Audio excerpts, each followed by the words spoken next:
Hey, is it working now?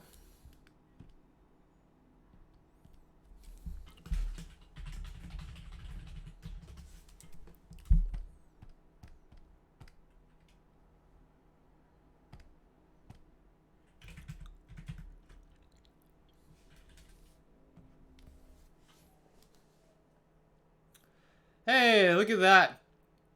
Oh, wow. Oh my god, I'm such a dummy. I realized that part of my stream, I had started the stream on the Streamlabs, but did not start it on the YouTube one. So I was basically talking to myself for a good 20 minutes to 45 minutes because I was eating peanut butter and was talking about the virtues of peanut butter and told a joke to the camera. And man, oh wow, that's really sad. Okay, let's start all over again. We'll go back to the beginning because I feel like none of that got recorded, and so I probably should redo all of it over. So, take two. What's up, guy? Okay, let me go back. Let me go. Let's do this right. Right. All right. Here, flamingo. We drew a flamingo with kicks. It's awesome. Great. Whatever.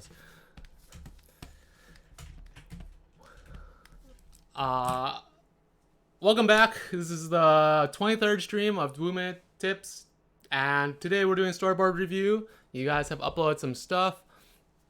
Chyenne is the first one that I saw. I was doing a review on it, but obviously I did it to myself. You know, I'm just giving my own self my own review. Oh my god, I can't believe I spent 45 minutes talking to myself. I'm tongue-tied. Let's read a joke. I'm going to tell you the same joke I told earlier because I'm a dummy. Because I'm a straight dummy. What is Baby Beluga's favorite song? And look at that nice drawing. Oh yeah. Oh yeah. Yeah. What is Baby Beluga's favorite song? It is The Whales on the Bus. The whales on the bus. Oh wait. Oh shit. The whales on the bus. Oh no, man. I feel like maybe tonight I need some more coffee.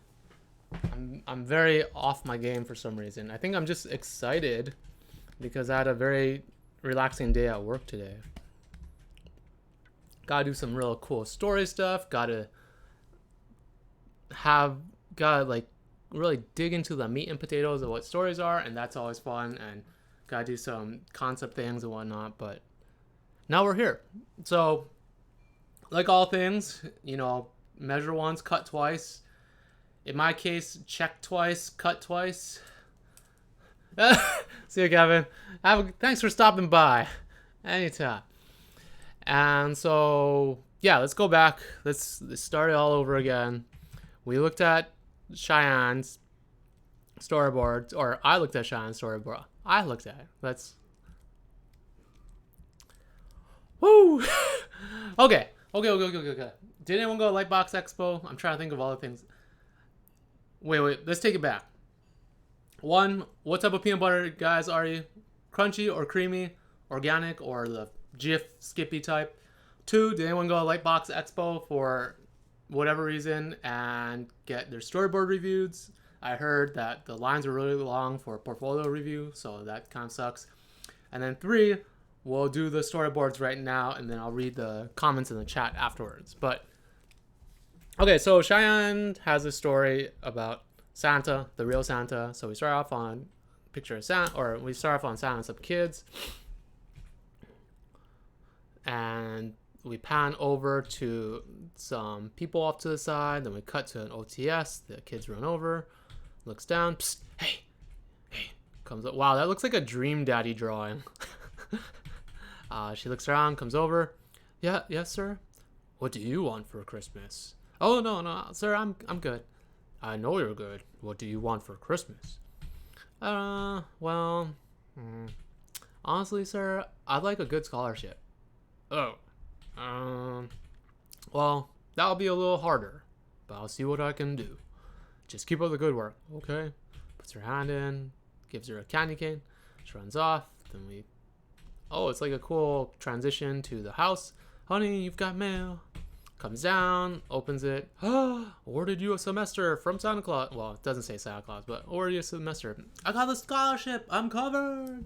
Yeah. And they hug, and then it pans down, and then, wait a second, and then someone else. So nice and quick. There's some good stuff in here.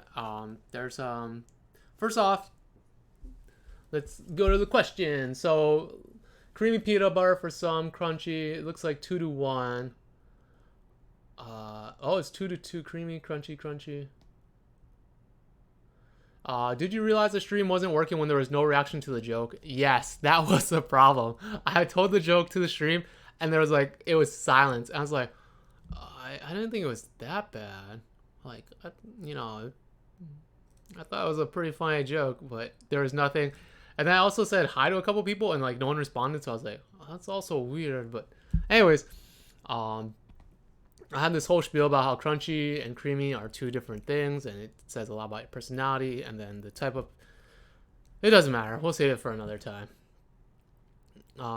True story. Went to the expo. I'm Taylor. I'll be in and out, unfortunately. I got 3 reviews. Oh, nice. Chyenne Studios. The lines for the panels... Minmeiz says the lines for the panels were super long, too. Oh, shit. Emma McCloskey, I did too. I did the submissions early, so I just had meeting with studios and got to skip the lines. Wow, okay. So, yeah, I think this was the first time I think Lightbox Expo happened, so I don't have any advice. I don't know what was going on, but it sounded like it was helpful to some people. But, maybe... if there was anything you would improve about the expo, I'd be curious to hear too, just because I feel like conventions and expos are becoming more commonplace, and I think if there was a better way to find talent, or a better way to find and develop talent, it would probably be super beneficial to everyone, both like the studios, both to like people who want to break into the industry, as well as people who are already in the industry and want to kind of like move studios. So that is something to think about.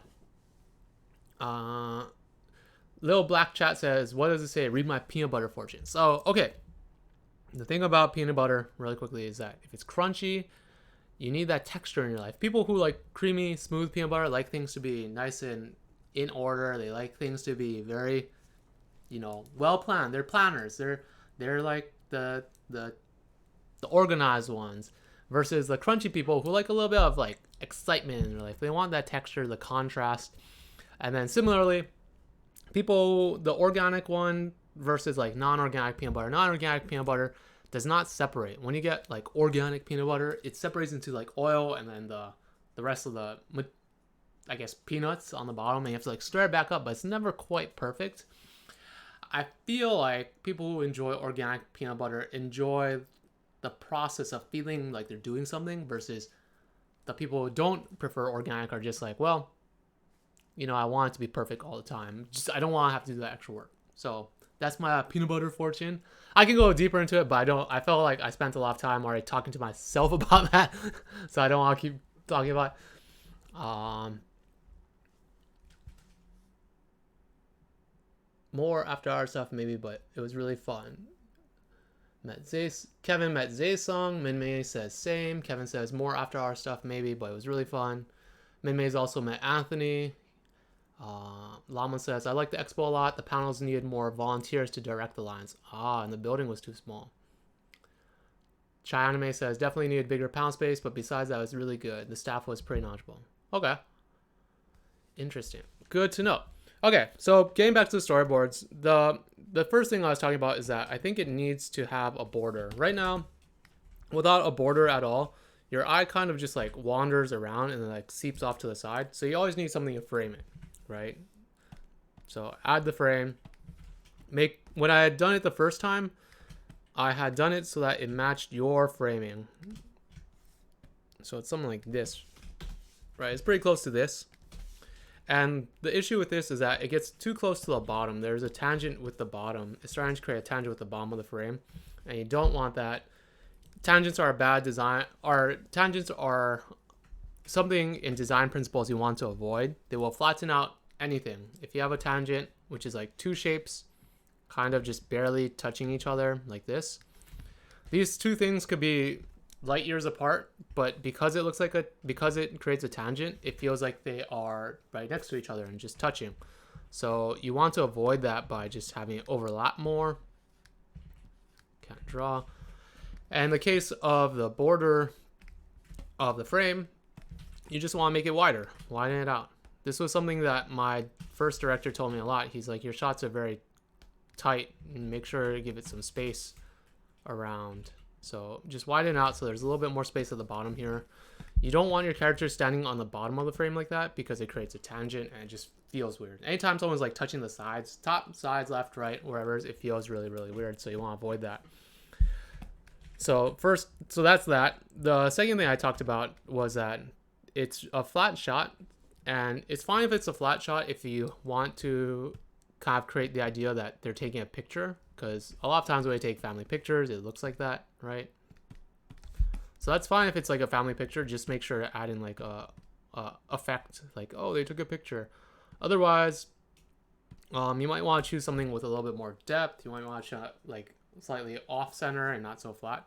But the other thing that I was mentioning is that in this case, the spacing for the character is very even. Like it feels like it's too symmetrical right now, and I think you need to give it a little bit more asymmetry, or at least give the thing that's important more screen space.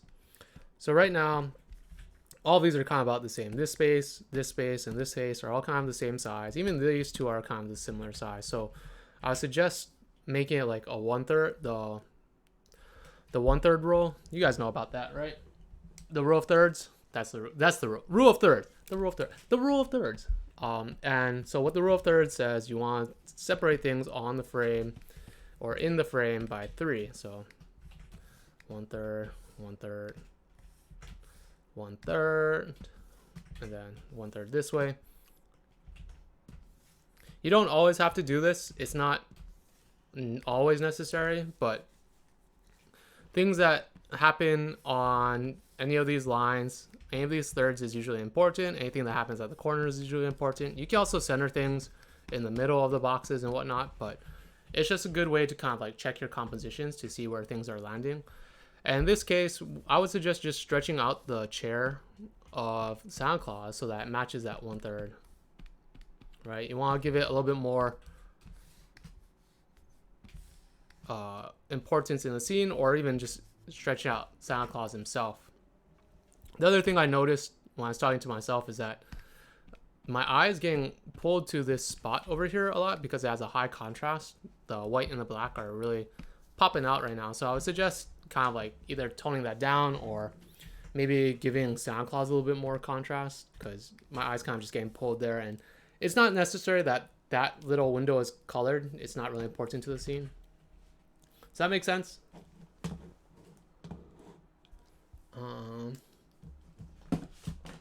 Like the programming, there's some good panels. I think they're probably going to have upgraded space size. Agreed, even with those criticisms, I'm very impressed. Yeah, there was an error with PowerPoint. I think bigger would be better. Okay.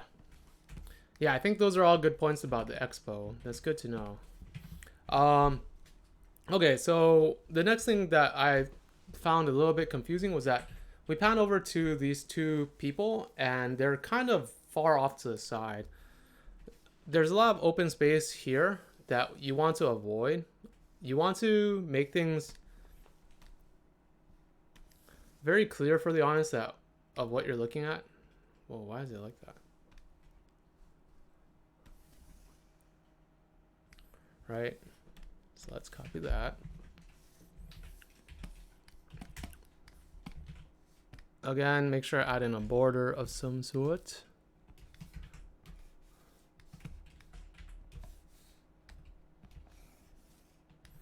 Right, so that's kind of the border. Right now, if you look at a screen like this, or if you look at a frame like this, there's something called a safe area, right? And what a safe area is is anything in that safe area will be clearly on screen.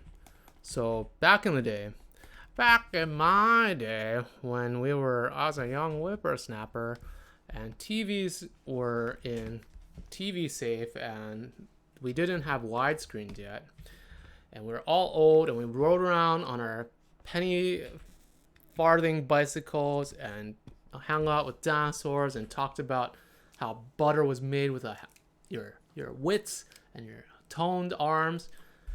Back in those days, our TVs used to be squares. They used to be squares, like the CRT TVs. And so because they were squares, you had to make things that were square shaped, right? So that's why Cowboy Bebop, if you look at it, it is square, not widescreen. Well, at some point, someone's like, hey man, we shouldn't make square TVs. We should make widescreen TVs like the films we film. Like, so now they started making widescreen TVs. But because not enough people had widescreen TVs, so this is like full, this is wide, but at the time there were not enough people who had widescreen TVs, so people would have to make TV shows that accommodate both full and widescreen. So on a storyboard panel, so these are TVs. On a storyboard panel, what you would see is you'd have your widescreen paneling like this, right? But then you would have these dotted lines going down the side like that. And this was TV safe. This area is considered the TV safe area because it would fit.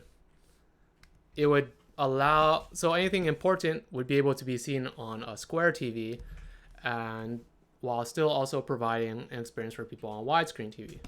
Well, this has kind of gone away right now. This is kind of old and hasn't gone away, but the idea of a TV safe area is still present. And instead of it being a square like that, TV safe is more like this now, right? The TV safe area is an area inside the frame where you want all your important information to stay, because as soon as it gets to those outer edges, like here, anything in this gray area is really hard to see and most people won't pay attention to it. It also falls into that tangent area that I was talking about earlier, where things that are creating tangents with the edge of the frame look really weird. So you want to keep all your important information in this green area, right? You want everything that's important should be in this area. That includes these people, right? She technically is in the area, but I think what is making it kind of awkward is that this person's cut off onto the side. She might not be as important as her, but we should have both of them in frame at least, because they're kind of like paired up. So what I would say is to just move it over like that, right? Have her, and she now falls kind of like on that 1/3 line, right? You can still draw on the rest of the lady if you want here. And you can still tell that she's important to some degree, right? So have her here. The other thing about this shot that is kind of confusing is that because there's a lot of open space here, this is kind of a design principle thing. Things that are complicated, or it's kind of a design principle where your eye jumps between things that are complicated and things that are simple. So this open space is very simple compared to all these complex shapes. So your eye kind of jumps here and then jumps back and jumps here and jumps back. And you want to avoid that. You want to have your eye focused, and you want to have your things in your shot focusing on what's important. So you want, this sign is like kind of good because it points toward her, but you want other things to kind of like lead your eye to her. You want to make sure that this space is filled with whatever. It's like you can put maybe like a railing or something that leads to her, or like the velvet rope, you know, maybe fill up this back with some other stuff. Like it could be, you know, one of those signs that you see at the mall that tell you where you're going, maybe some benches or whatever. So, I don't know. Just don't have as much open space there, or else your eye's going to get drawn there. Or you could also just, oh my God, I cannot control my computer tonight. My computer's rebelling against me. You can just cut in close or like pan truck in closer on her. You don't have to have the shot so wide. Like your shot should be as wide as you need it to be. If there's nothing that is happening in these areas, then just make the framing smaller to accommodate what's important, right? Unless it's a stylistic choice, just make it smaller to focus on her. Now she plays an even bigger role in the shot, and it's more clear that we're focusing on her.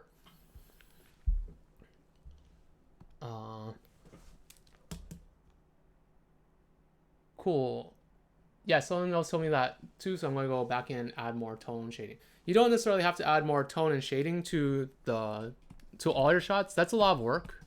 It can help, but it's not necessary. You could just take out this black part. You could just make it white, and that would be fine. That's one way to do it. Yeah. Makes sense. Yep. Someone else told me that. Kevin says, I'm only a few years younger and I don't remember any of that. Are you Amish? I think you haven't lived until you made your own butter, and you really haven't lived until you made your own peanut butter. So I would suggest everyone go out, make some butter, churn some butter, and then make some peanut butter. Hey, Aldrich.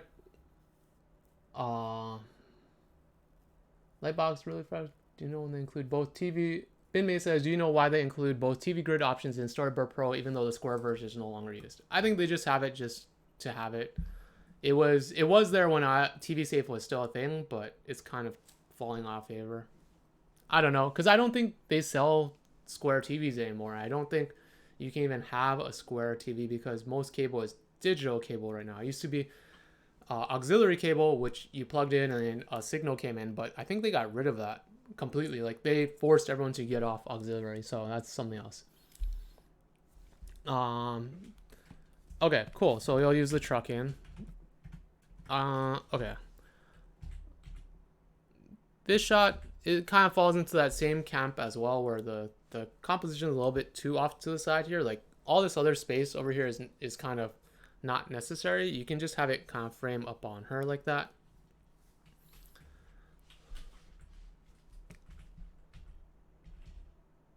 You might even want to switch these two shots around. So you go from this shot to this shot to get her, because we pan over to her, so we want to see her face and we want to see her reaction first. And then when she notices something, that's when we go to this shot, right? So it would look something like this.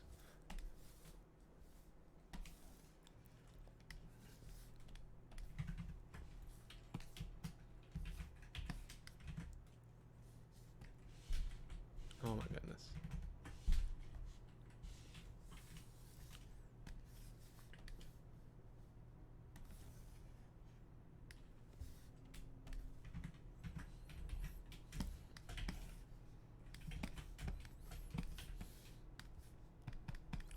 So we'll go from this shot of her, and then we cut closer on her.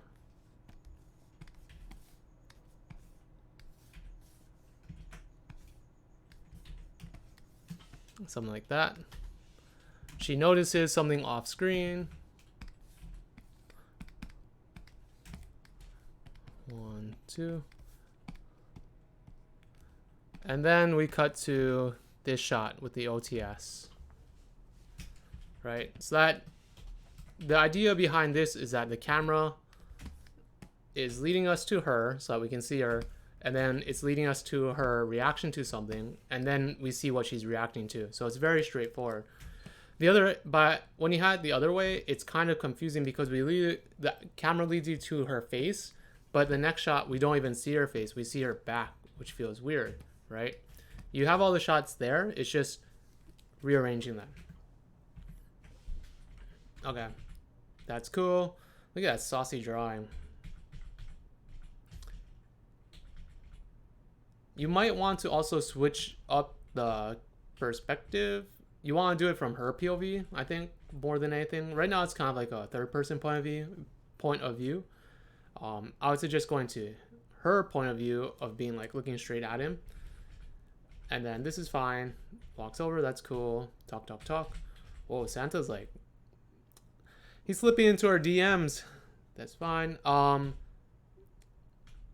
Yeah, that's good. That's good. That's good. You want a starting pose here. And what I mean by that is, so we have his reaction shot right here, right? Oh my god, why is my thing so janky tonight?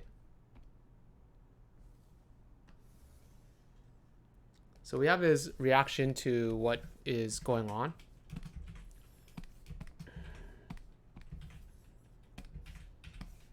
Right? This is his reaction, but we want to see the start pose. We want to see what he was looking like before. So it might be something like,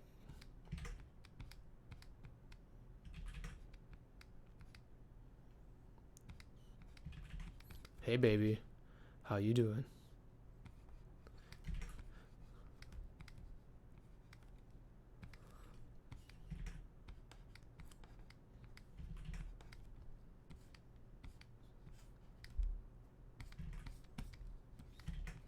I heard you're a big fan of my work. Oh yeah. I got 99 problems, but delivering Christmas presents ain't one.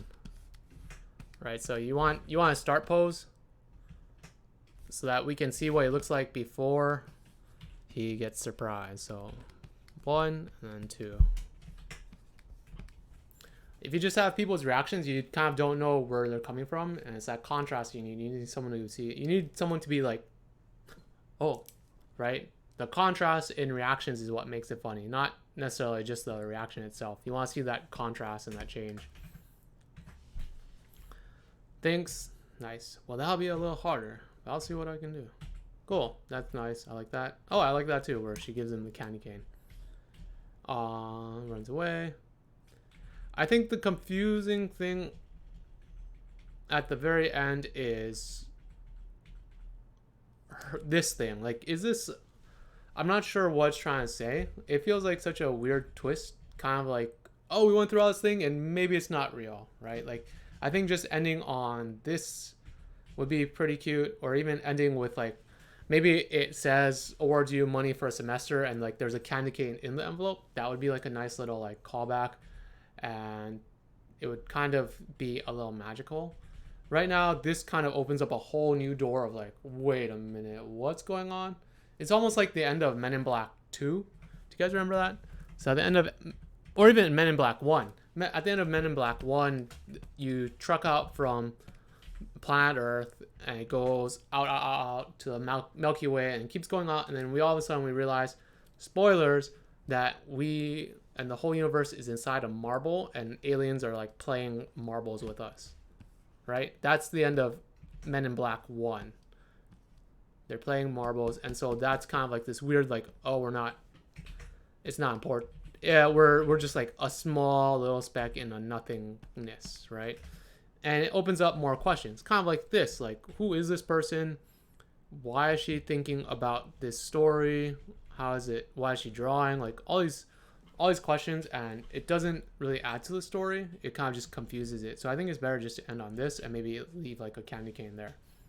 So overall, good stuff. I think there's a story to be told here, and I think it's fun and charming. I think just like rearranging some shots, adding in the border, obviously, and whatnot will kind of elevate it. But good work. Good work. Chyenne. Did you have any questions about what I went over?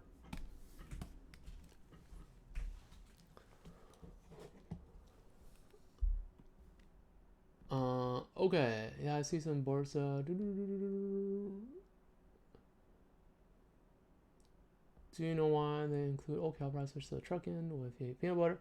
Kenny, if you hate peanut butter, I have no words for you. I'm sorry. You have been cursed with a terrible... You've been cursed with a terrible lot in life, and I'm sorry about that. I will pray for you over my wafer of Nutter Butters. Yeah, Llama Pot. Yeah, kick him out. Ban him. Someone get on that and ban Kenny from the stream. This is a Peanut Butter Pro stream only. Teresa Fusian said, oh, no problem. Nice to see that you're from Indonesia. I actually know someone. Wait, is he from Indonesia? No, they're not from Indonesia, but I hope this is helpful Didn't know that. Oh, hello, Indonesian. Hey, oh my god. It's a memory. Chyenne says, it's a memory. I didn't realize the connection until 5 years after. Oh. Okay, so I guess if you want to have it be about that memory, then I think you should add more to the end of the story. Like, oh, I didn't, like, unless you're trying to say something else about that, then you don't need to include it. Like, if it's like, wait a second, and then like you did something else, and then some other problem came up, and then that tied back into the front half of the story, then that's fine. Otherwise, right now as it stands, it's like you don't really need it. I think the story works by itself, like it's charming and whatnot. Emma says, could you talk a little bit more about boarding the camera from someone's point of view versus their point of view? All right, so let's take a look at what I mean by that.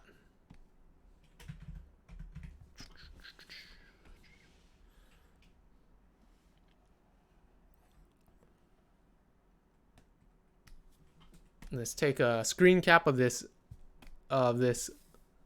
Dream Daddy. Oh yeah, Santa Claus. Ho ho ho. I'm sorry guys, I can't help it. I can't help. I'm sorry. I can't help it. So if we go back to our previous setup, right? So we're here, we're looking at her. Then we cut to what she's looking at. She sees Santa Claus off screen. And then we cut to what she's looking at, like this OTS shot, right? And he's kind of waving at her from a distance, but we really can't see what he's waving or what he's doing. So that's when we cut closer. When we cut closer, it should be in her POV because we have established that from this shot to this shot, this is kind of like the woman's POV or Chyenne's POV it's Cheyenne's POV, right? So the next shot should be from her point of view rather than some third person point of view. Right now, this is not her point of view. This is off to the side somewhere of Santa Claus, looking at Santa Claus, talking to someone else, right? This could be, that person could be like the elf over here looking this way. It could be this guy looking that way, but we really want Cheyenne's POV looking that way because it's more impactful. When someone's like looking directly at the camera or just slightly off the camera, it really says something. It means that it kind of makes the audience feel like they're getting talked directly to versus maybe like watching two people talk. Like when you watch two people talk, it's very different than if I were just talking at you. So you want to reserve it for moments where it's important. And this is one of those moments that I think qualifies for that.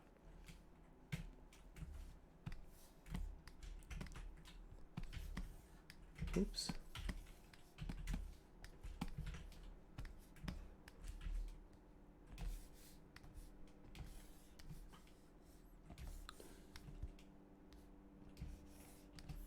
There we go. So that's the border. And it's a pretty easy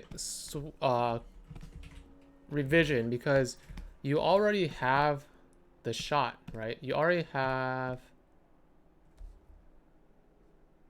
let me close this. You already have it almost like in her POV here. Where's Dream Daddy? Show me Dream Daddy. Oh my god, I have so many. So what we want to do is we just want to take this little chunk here. And this is kind of the whole thing about working like economically, because if you draw the background once, you don't have to draw it again, right? You can just be like, well, I drew it. So boom. Boom shakalaka. All right.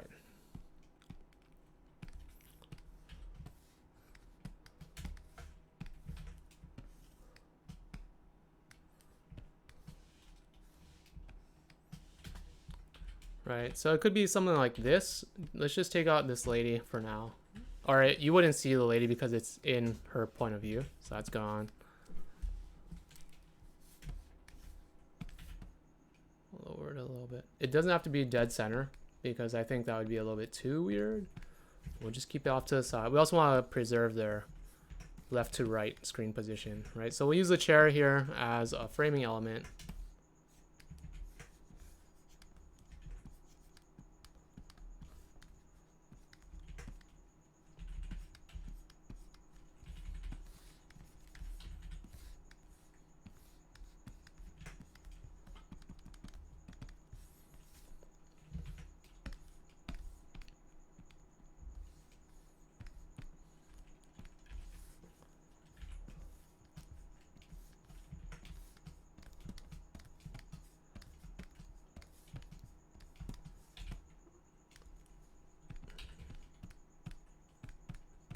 chair.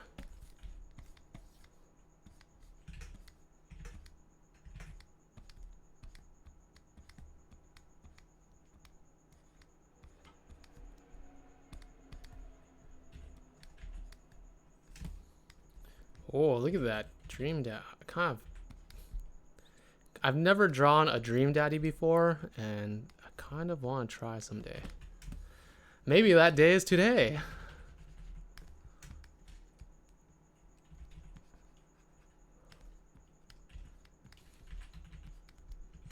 Oh yeah, let's get those anime eyes in. Get that sparkle in there. Oh hey baby.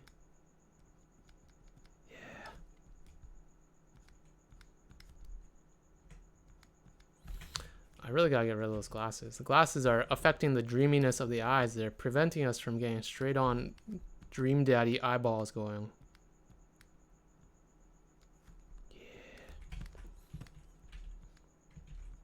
Get some nice lashes in there. Oh yeah. He has like a nice nose. A nice sharp nose. Like all dream daddies. On some nice spectacles, give him a nice beard. Oh, who was that person that drew the nice beard and there's pirate? I forget. Crap. They're all blending together, but give him a nice beard. Oh yeah.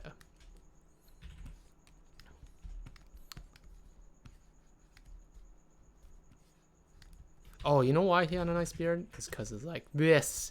The mustache. Oh, hello. So, like that. All right, let's move him up a little bit.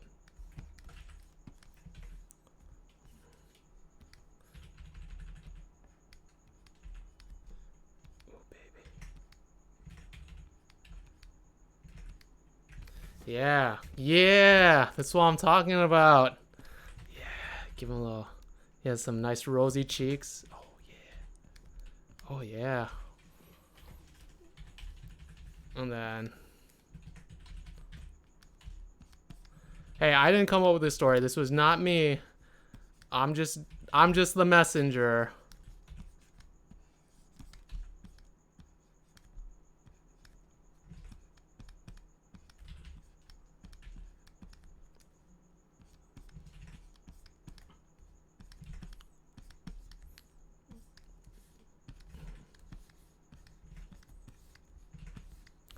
We should make him buff. Oh yeah. Buff dream daddy. He ripped off his sleeves because he's like, I'm too hot for this. Just one sleeve. His other sleeve is on. He just has one sleeve off. He doesn't want to scare the children away. It's a kid's thing.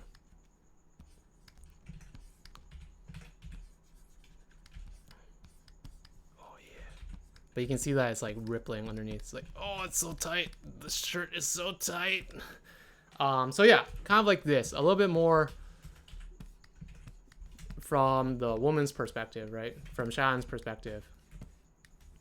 And so it feels a little bit more direct now rather than the one above.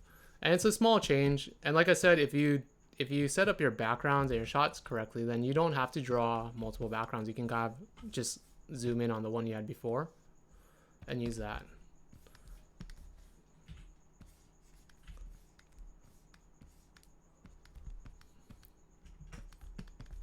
So it looks something like that. You can even make it a little bit, you can give it a little bit more perspective if you want. By just, oops, let's not move the dream daddy over too much.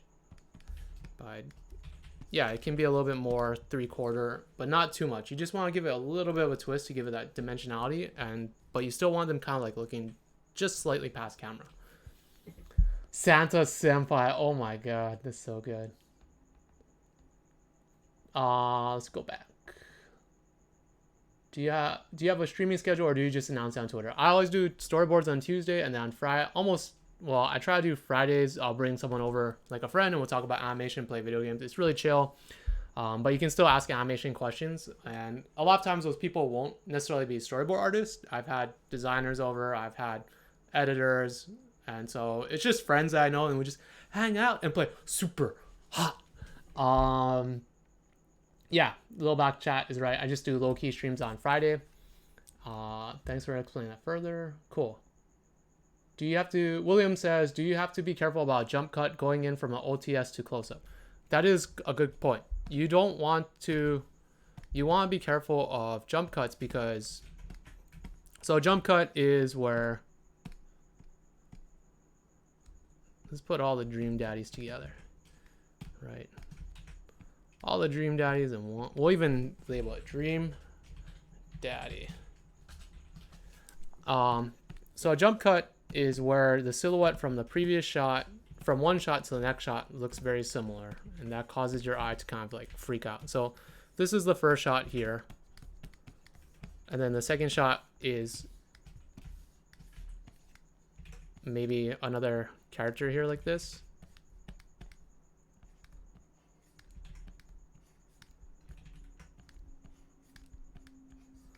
This would be a dream cut. This would be a dreamy cut. No, this would be a jump cut, right? Because they kind of fill up that same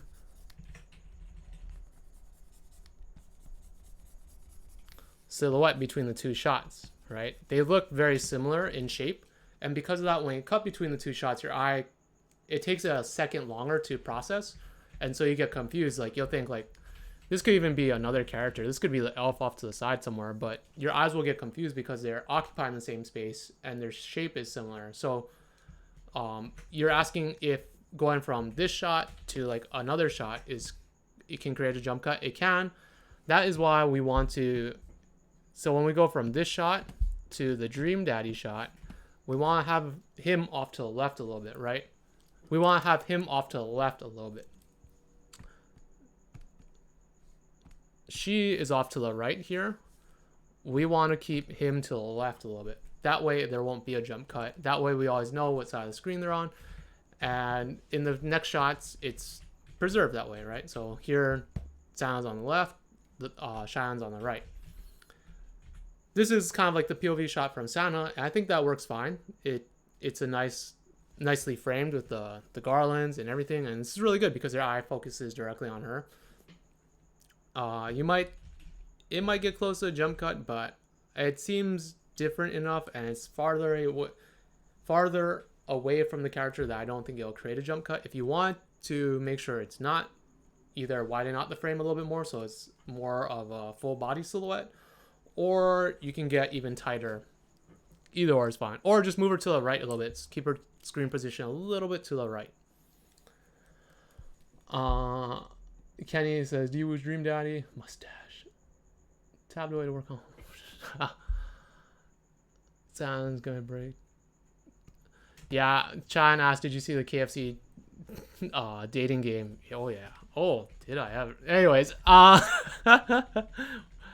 so yeah, those are kind of my thoughts on this. I think there is potential for the story, and I think you're on the right track, and I think there's some good stuff here. It's a really fun, charming story that I like, because I like seeing kids who believe in Santa, so it kind of brings back that magic, and I think it's great. I think it's just because the idea that Santa exists is a good idea. I don't know why.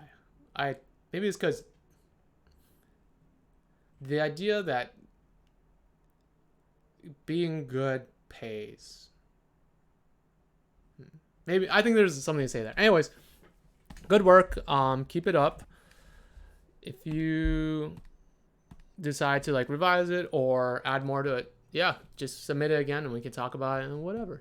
But don't feel any pressure to do that. So let's move on to the next one. Whoa, it's 9 o'clock already. Uh-oh. Going a little slow tonight. Oh, nice. So we talked about this one before, and I can already see that you did you made some changes that I talked about earlier, like starting on the awards and trophies, and it's really well designed, and there is some nice compositional things that are going on here. But I don't want to give it away, so we'll go through it. So we start on some awards, and we pan truck out to the girl and the horse. Walks around. She gets spooked by the mom coming in. Falls down, looks up, bonk, hits in the head, comes down. Now that ain't way to treat your mama. Oh, nice. Yeah, you did the horse OTS. Well, obviously. Gets up, stands up. Oh man, I forgot. Yeah, I made your backgrounds pretty crazy. What are you doing down here before the race begins anyway? Oh, you know, just checking on my best girl and best boy over here. It's getting darn near time. You getting close to finishing up? Well, I gotta run him through the hot walker one more time to check for inflammation. Replace and double pick the shoes. Triple check the parameters of getting him in the gate. Check by the groom eyes getting the rundown. Nah. Oh, wait, did I miss something? No, that's right. Nah. Huh. Nah. Yeah, nah. All Pacific needs is a little bit of luck and a whole lot of love. Huh? Wait. She goes, touch it. Grabs her out in silence. Now, I don't know whoever's got you pitch you a fit. Makes you think it's okay to disrespect your mama. But you better not be. She backs away. Whatever. I have work to do. Goes around. Now, why don't we all come down and tell me what's really going on? Oh, I forgot about it. Nah, this is nice. This is nice. So she comes in and tell me what's going on. Ugh. Well, what do you think, mama? It's my first race. How am I supposed to stand up to the also high regarded legacy of the greatest horse trainer of the 20th century? I'm always going to be stuck in the shadow of your legacy. I might come in last for all I know. What makes me special? What makes me better than anyone else? Nothing. I could come in dead last or win every prick. It's never going to and it's never going to be enough. It's never enough, is it? You know, she was an overthinker even when she was knee-high to a grasshopper. She still is now. You know what that means? It means you get extra special care. From your crest to your duck, all the way down to your double pick shoes. Now a young lady like that has a world full of success waiting for her. And no matter the outcome of this race, you've made us proud, and we're happy to stand by whatever you bring to the family legacy. Never let that running mind take over for your heart. You've done everything you can, and now it's up to Pacific and his jockey. Ain't that right? Winnies. Oh, they hug. Now let's all come down and take Pacific down to the track together. Horses can smell fear. Awesome. So the other thing I noticed is that you put her into the shadow as well when she's like kind of not confident, and I like that a lot. It's a really moody thing to do. The mise-en-scène. Mise-en-scène is like a French word for like subliminal or subtext to a scene. It's kind of like when people are in shadow when they're doing something bad or when they have feeling. It's kind of like just like themes that can run through your shots to create more depth and emotion. So this is awesome. This is great. I like we had talked about the composition starting on all the trophies, so we know that she's a winner and that she's good. It'll set it up for later. Just a technical note. She comes in really quickly here, so it's hard to see her. You might want to just give it one more panel of her coming in.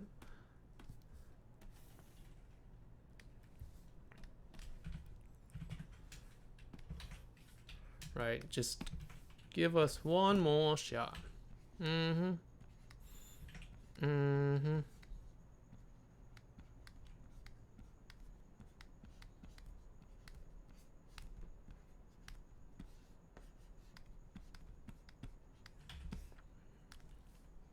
Right, so if this is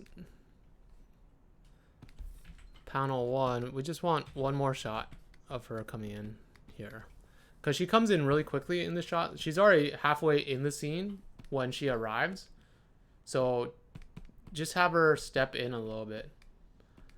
If I wanted to be like super technical about this, usually you'll have one character kind of like in frame like that and out frame a little bit, and then you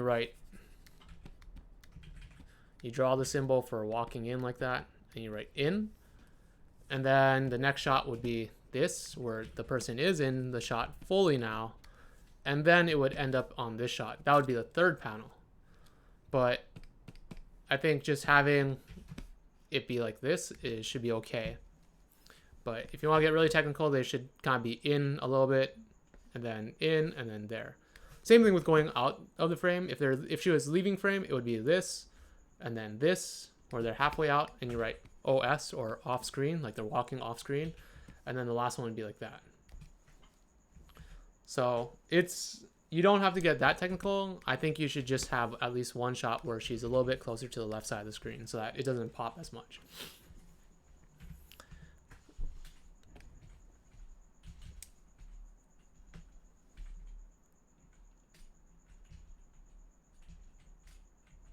Falls down. Don't. Oh, you did it here. You kind of did it here with the bucket, which is fine. But that's the basic idea. Nice. I like that.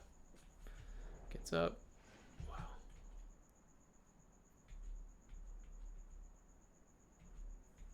Cool, cool, cool, cool, cool. I know we're trucking in on the fingers. I think it would be more... I think it would have more impact if we trucked it in on her face. That way we can get a reaction. Because the fingers aren't quite as important, and you kind of do it already. We're already seeing her reaction intensify as she's counting, so I think that would be a better thing to truck in on her. If you want to still keep the finger bit, then just have her count it up in front of her face like this. Like, be like 1, 2, 3. So that's another way to think about that, so that we can get both the we want to see her reaction more than her fingers. This is fine. That's funny. That's funny. Huh? Put it down. Okay, this shot is the same thing where you kind of need a start pose and then a end pose, and you also need to add in a little bit more action. Action.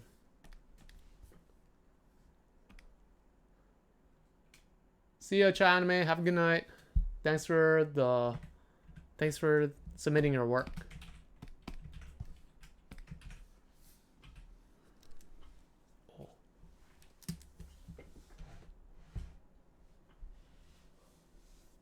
Santa is real. Whoa.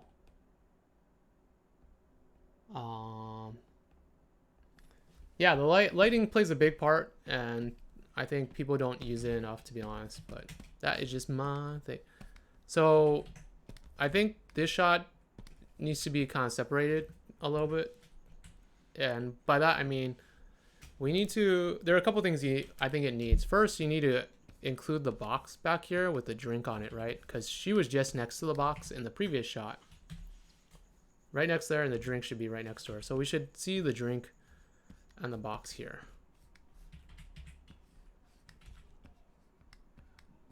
Boop. Right?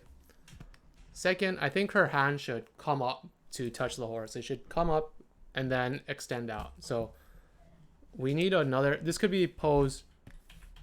This pose could be pose 2, but we need like a pose 1 where it's down, where her hand is kind of like just set down the drink or something, right? She just set it down. Pose 1. You might have to kind of move her back a little bit.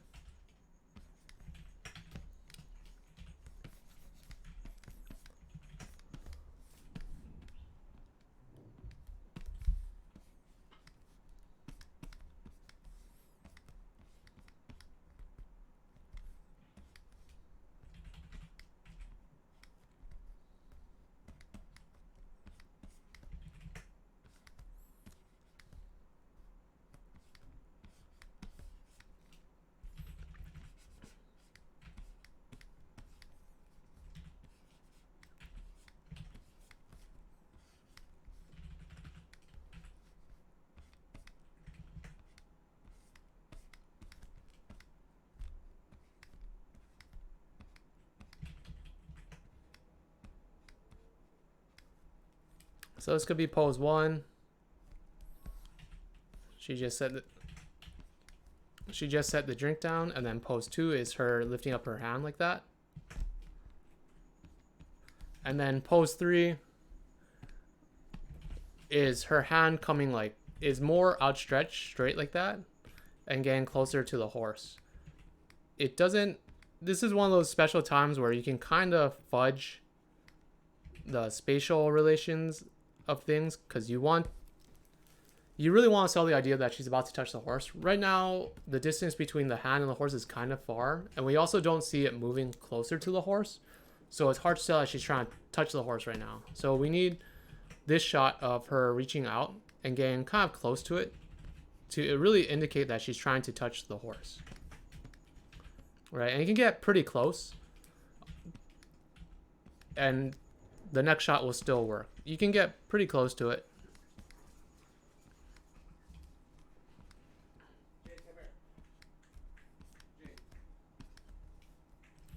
Maybe her eyes wouldn't be closed. I think her eyes would be open.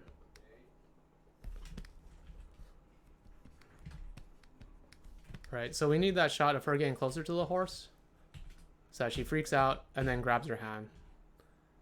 You can even add in the horse in this shot too if you want.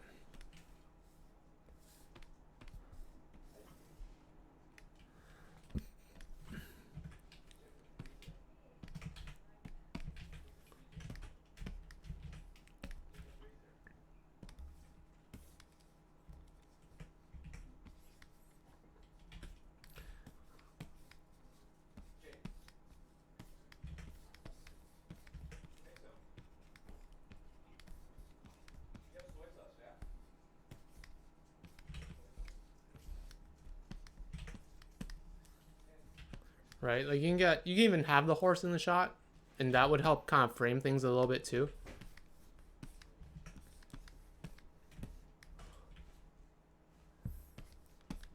Horses are pretty big though.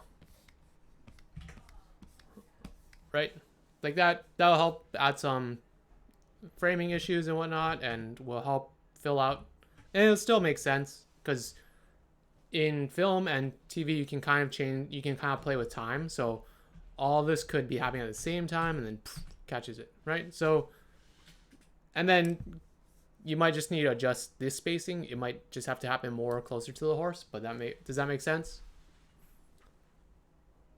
I gotta hit the key. Gotcha. Yeah. Llama Power Fist. The madman just draws a horse face like it's nothing. Luckily, I've been drawing a lot of horse faces recently. Here's the trick to drawing a horse. Okay, so from the profile, it's like this. It's basically like a line up and then a line down, and then just kind of like a cheek, and then straight out, and then like a box, right? That already looks like a horse to some degree. And like that. You add in some ears. You add an eye, and then you just add in this thing, right? And that kind of looks like a horse, pretty close already. The things that will really sell the horse it's this shape right here, and the cheek, and then coming out to like a square. You want the cheek and then a square. Those are the three things that will really sell the horse silhouette. If you want to see it from the front, it's a different type of thing, right? So horses have like this flat kind of diamond shape, like that, and then you kind of do the same type of cheek thing along the side, and then again it comes out to kind of like a box in the front.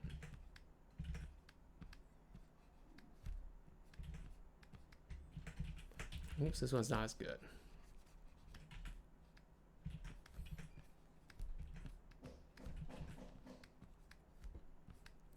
Right, but the thing about horses is that, and most four-legged animals,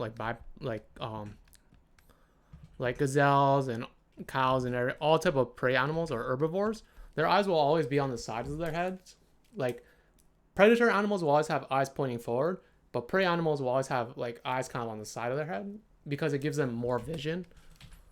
So a horse's head can see, if this is eyeballs, it can see like that, right? It's to scan around on the sides. But if you were to look at like a lion or something, even though they kind of both have like a muzzle of a face, their eyes are more like that and they look forward. And that's why they can hunt things. They don't need to look around them because they're not going to necessarily get eaten.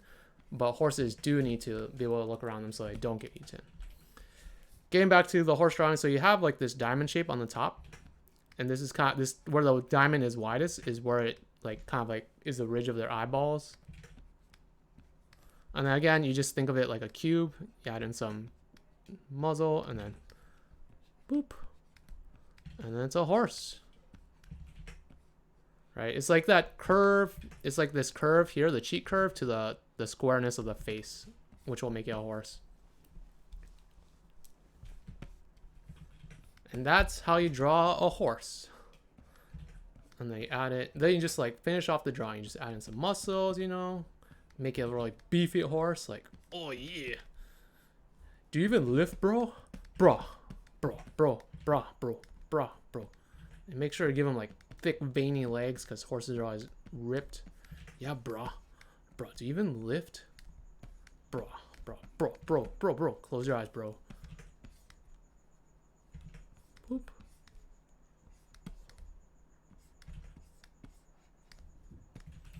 Bro, do you even close your eyes, bro? What do you see, bro? Even the tail. Make sure the tail is also beefy. Horses should have like really beefy tails because they work that out too. So that's how I draw a horse. Swole horse. Horse swole. So yeah, it's kind of like that. And then as always, use reference. Like just Google horse face. You can even Google like how to draw a horse face and I'll give you some pretty good tips. And okay, so yeah, just add in the horse face here. It also helps like with the framing. Right now, before the horse, there's just a lot of open space, so you don't really know what she's touching. With the horse there, now it's very clear. Let's keep going. This is cool. So backs away and then kind of looks, goes inside. Steps. Why don't we comment and tell me what's really going on? You can probably have her a little bit more in light here, and then when she steps back, have like the start shot and the kind of like with the touching thing, the before and after pose. Let's see her go from like light to dark. Seeing that transition would be really nice. Oh, shit.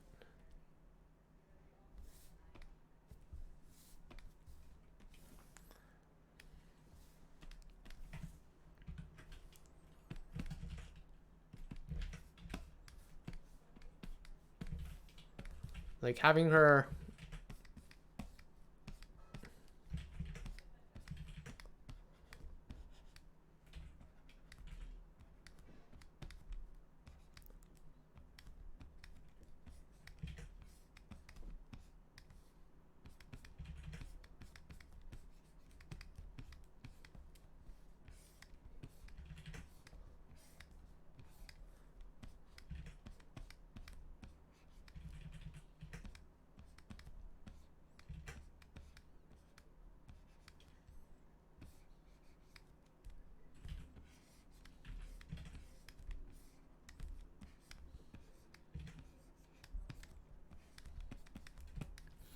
so good start on this.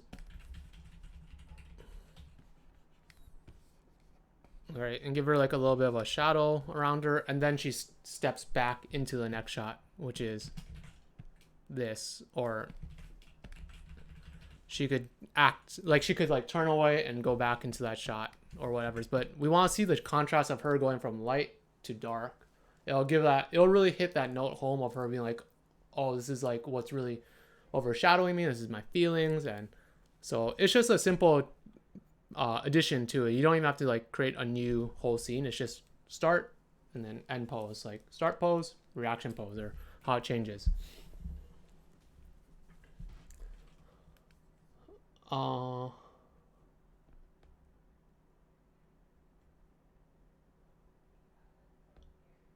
Oh, I didn't know that. Llama says, I love you, but that's more for mammals. Sharks and frogs have eyes on the side of their head. That is true. That is very true. Swole horse. Oh man, that's a beefy horse. Oh god, he didn't skip leg day. Haha, he didn't skip leg day. Damn, that was good. That was a good joke. LittleBlackChat says, right, if it's a horse, why is it 100% grade A beef? That's a good joke. That's a really good joke. Okay, so overall, I think those are my biggest notes about it. I think you have a lot of good stuff going on here. I think the writing is good. I think the acting is good. It ends on a nice note of her kind of like stepping out. Again, I think you should, well, yeah, she like steps out into the light here.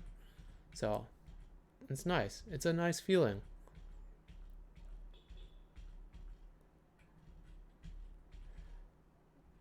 I'm not 100% sold on the horses can smell fear bit, but I think that's an easy fix if you want to take it out. Just having them hug, calm down, go, let's go down to the track together, and you can just like pan away or truck out or fade to black or whatever. But overall, I think it's great. I think this is good. I think there's a lot of good stuff in here. The only thing I think I talked about this before is watch out for some of the anime tropes, but if you want to keep it that way, that's fine too.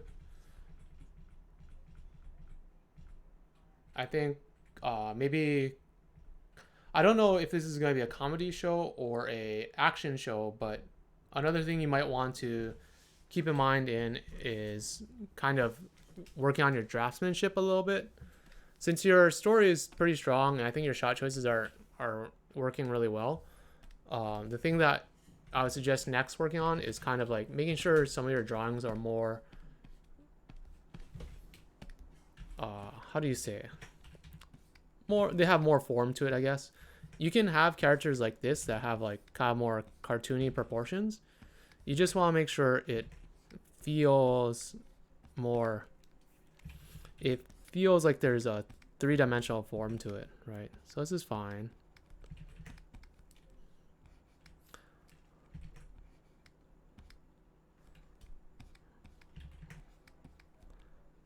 Right, like these eyes should, when people draw cartoon eyes, the eyes are kind of like, think about when they're bigger as like the socket, the eye socket, right? So it's fine if you have these big eyes, just kind of treat them a little bit like eye sockets, where they should kind of have similar shapes. They obviously can change shape because of the acting, but if they're just normally open, like normal eye sockets, you should be able to like kind of see them turn in space properly, and that's how it'll help you figure out their shape in general. Right, so like this would kind of be like an eye socket-y shape. Does that make sense? I don't know if I explained that 100% properly, but think about the eyes, at least the bigger like anime eyes as like eye sockets, giant eye sockets. But definitely work on like turning your forms, making sure they feel like three-dimensional. I think when your features get a little bit flat, and when your features get flat and some of the stuff starts to get flat, that's when it's a little bit dangerous. I think people want to know you can draw with dimensionality if you're going for like an action adventure show. So even if they are stylized, there's still form to them. You can still have form, and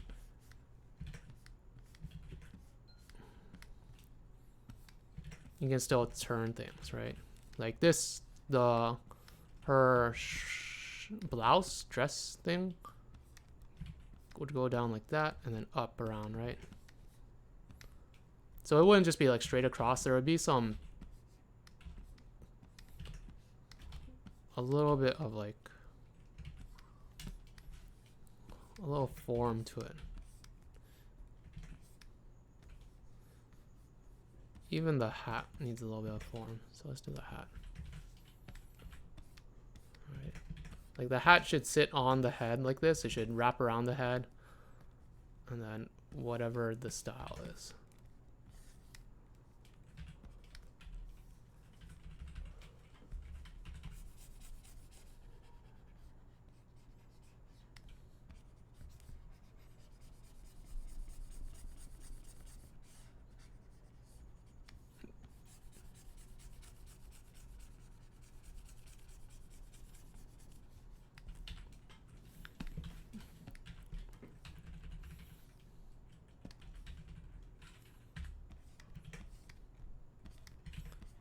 So the hair would kind of also conform to that as well at this point. But yeah, so just add a little bit more form to your characters since everything else is working pretty well. And that'll like really, as you work on your draftsmanship and you work on turning them, it'll elevate your work even more, and it'll just strengthen everything overall.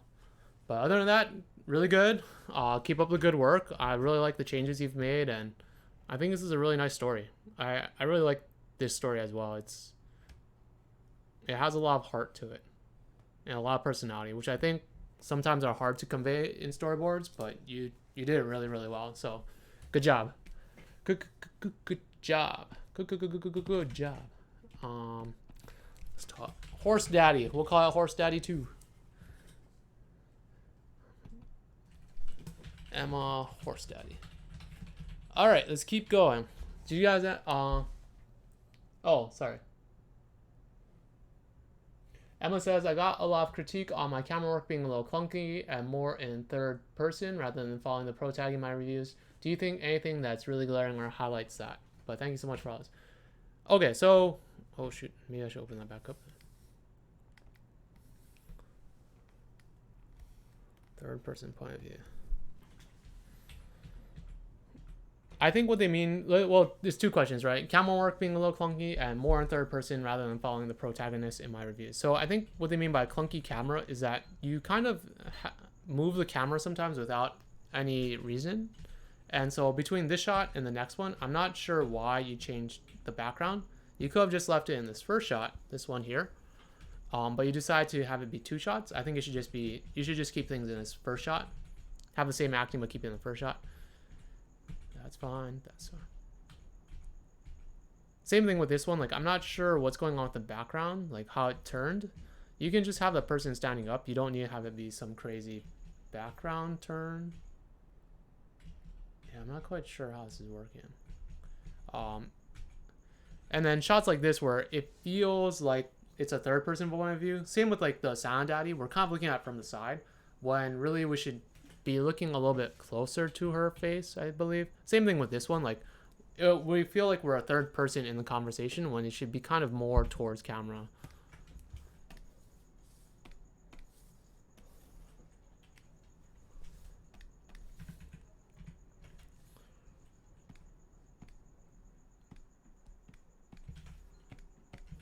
So at this shot and then the previous one,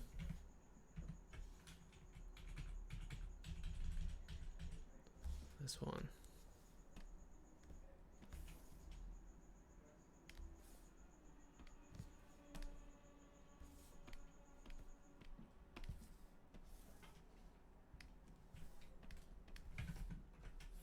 And this one.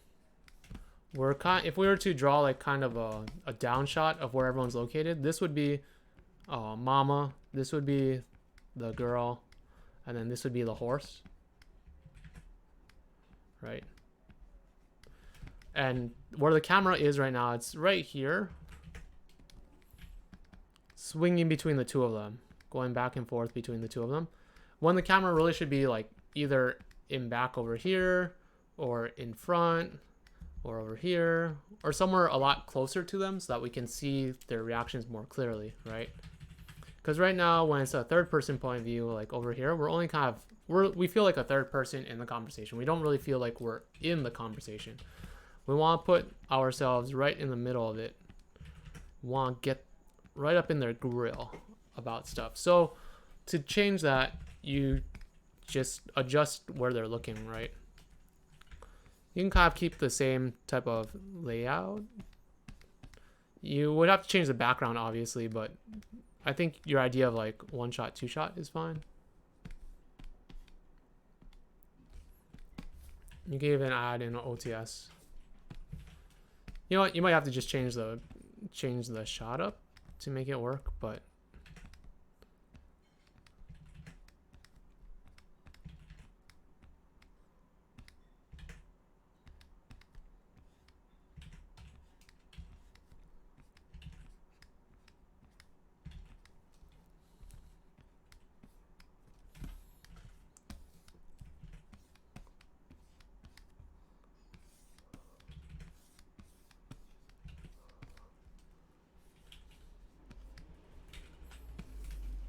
right, so you have it a little bit, now the camera's a little bit closer to them. It's a little bit more like something like that, where we're looking, or it's more, this one at least is an OTS shot, so it's over the shoulder, like that. From here you can cut closer if you want.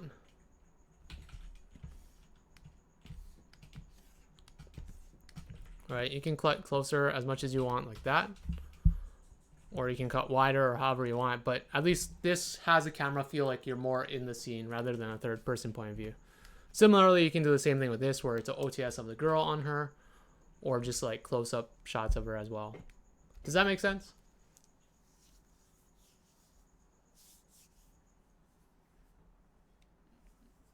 Do you think anything that's really glaring highlight? Thank you for explaining. But yeah, it's about kind of like finding those shots that really put you in the moment with them and put you in the scene with them.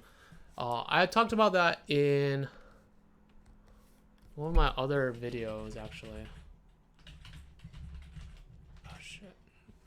I wonder if that would happen.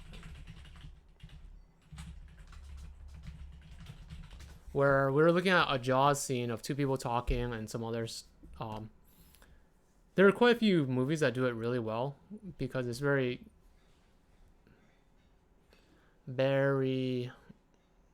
smart of them to do it that way. Let me see if I can find it. Yeah, in this, if you go to like, where is it? Two people talking there, part 1 and part 2. The Jaws one, watch the part 2 one. That one has, it talks about how, oh no, why are you downloading?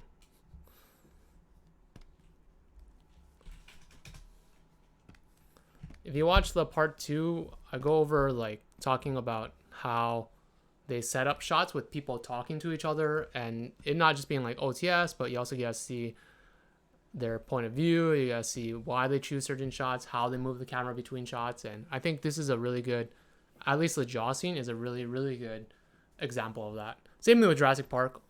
Jurassic Park has a lot of good stuff. This one has a lot of good stuff as well, two people talking. So check out that. That might give you some ideas on how to approach talking scenes. Oh yeah, this is a little fun video too, but don't tell anyone about that. Anyways, does that answer your question about talking stuff and how to like kind of rework some of your shots if they thought it was too, I guess, omniscient? Yeah, see, you kind of have it here. Like this is kind of what they're talking about. Same thing here. I think you just need to have them looking a little bit more towards the person, because right now her eyeball is like looking off to the side over here somewhere, when it should be kind of looking a little bit more towards her. Same thing with this shot. Well, this one's better, I think. This one, you kind of need to bring it closer to her. That's fine, that's fine. Yeah. Same thing with this shot. You could have her come straight to camera, like, oh no, like, oh. And that would give it a little bit more intensity rather than from the side. That would work. That would be fine. So, just a little small changes like that that'll make a huge difference in the feeling. Okay, so wait. Oh, what am I doing? What am I doing? Let's close that up. Horse daddy away. 9:35. All right. So this one. Did we do this one too? Lockers, people walking. Self-taught. People talking. Oh, whoa. Shuffling. No, we put the blue chlorine into the tube. And of course, I had to wrestle Jason for the tube. Waited for like 10 seconds. I feared it wouldn't do anything. And then it blew up. Ha ha ha ha. That's car home. Guess my mom's here. My abuelita is coming over, so she's impatient today. See you guys tomorrow. Bye, Steph. Have fun with your abuelita. See ya. So we're gonna go soonish. Actually, my mom's gonna be late too, usually. So we could wake together. Yeah. Girls laughing. Vroom. Wait, what? Oh, I thought they got run over. I was like, what? Push it down. Do we have a score? Score. She says 10. Nikki, let's go. Oh, jeez. I told her I mean, she's usually later than this. I guess I gotta go. See you tomorrow. Yeah, see you tomorrow. Asha should be here soon.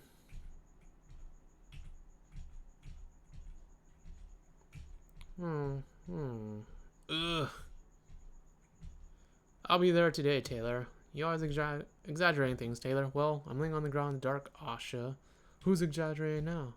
Okay, it's not that bad. You've camped out in the woods. I'll just be like you in episode 12. I don't even want her to come. Ha. I guess she's really not coming today. So what would you do in a situation like this? There's nothing I can't handle with the power of friendship. Well, if you haven't noticed, I'm alone, and all I have is this stupid doll. And that's gonna have to be enough, and we can do anything together. I can fly on my own without her. This is nice too. Wow, these are both like heartfelt stories. Like, damn. Cool. I think those shots work. You have a tendency to kind of draw like animated backgrounds. I would kind of suggest staying away from that for now. Hold on. Let me get a recorder off because my throat is a little bit sore.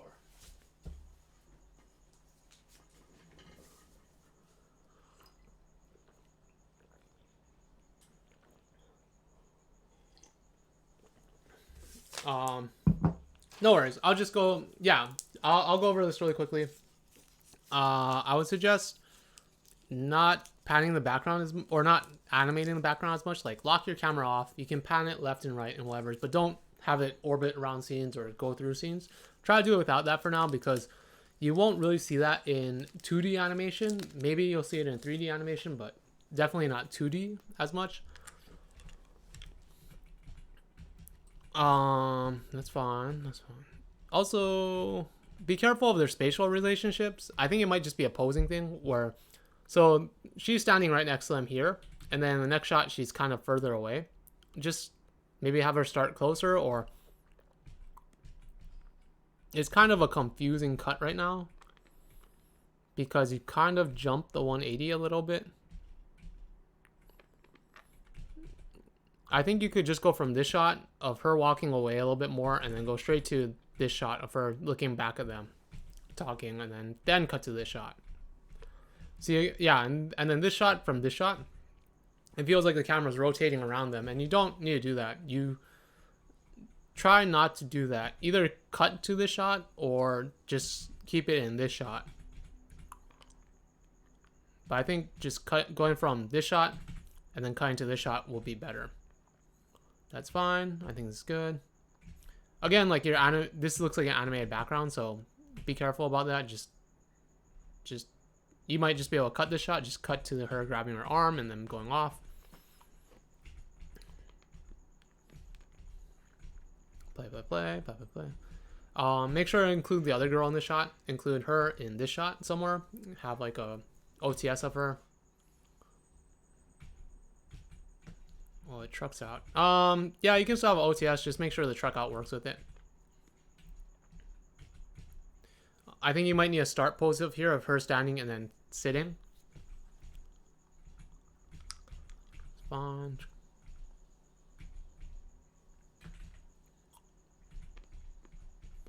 That's cool. You might want to go to the POV of the doll in this shot instead of a 3. So we're in the girl's POV here, and the next shot, why don't you do the reverse of the doll's POV on Taylor instead of just a down shot on her? You gotta do it in this type of shot. Like, I think this shot would be better than this shot, right? Like so we went to her POV, and then going to a shot like this would be a stronger cut or a better cut. Gets up. Again, be careful of, like, the doll should be facing the opposite way. Her head should be on the bottom side.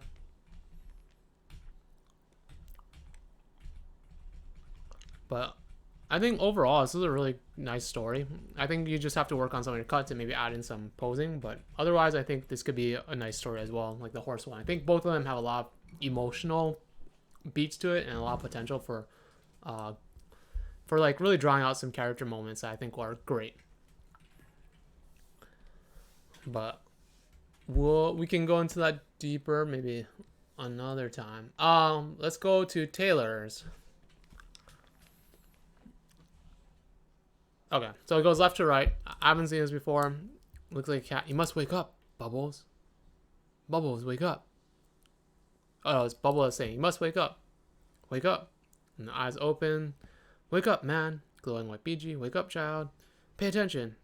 Ravenwing looks concerned. Oh.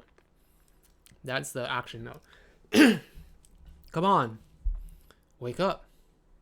Opens his eyes, and then we see it flying away, and then that's it. I think the drawings are pretty nice. They're nice and loose and very dreamy. Well, at least the eyes are. And then in the next shot, this is very well drawn out, and there seems to be a lot of emotion here. I'm not quite sure what the story is because there's not enough panels to go off of, but I feel like you're going in the right direction. It seems like you have a good understanding of shots and whatnot, so maybe just keep going with it for a little bit more, because I can't really say too much about the shot choice. Like, shot choice is fine. I think these all work. They're very good. They work well. I'm not quite sure the relationship between this shot and this, who they are, because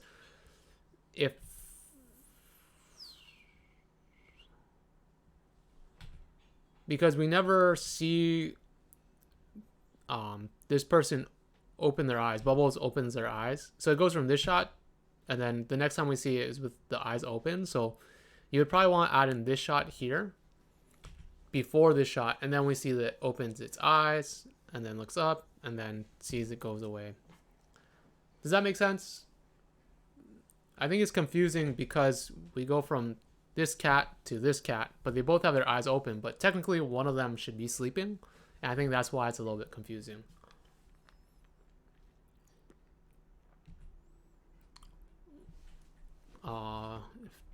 If Taylor's in the chat, if you have anything you want to say about it, that would be helpful, but if not, I look forward to seeing more of it later on if you have more of it done.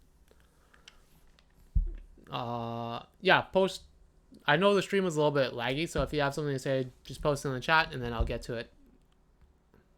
First date. Oh, is this... Oh, this is a new one. I haven't seen this one before. So we have a calendar. Someone circles it. Ooh. Ugh. Says to watch. Oh, well, it's...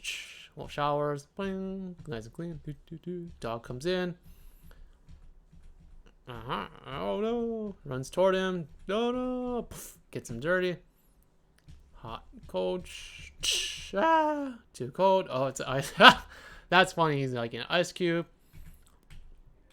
Date is getting close. Shave. Oh, it shaves him. Oh, he looks terrible. No. And then fixes his hair a little bit. Oh, I'm late. Runs out the door. Gets there.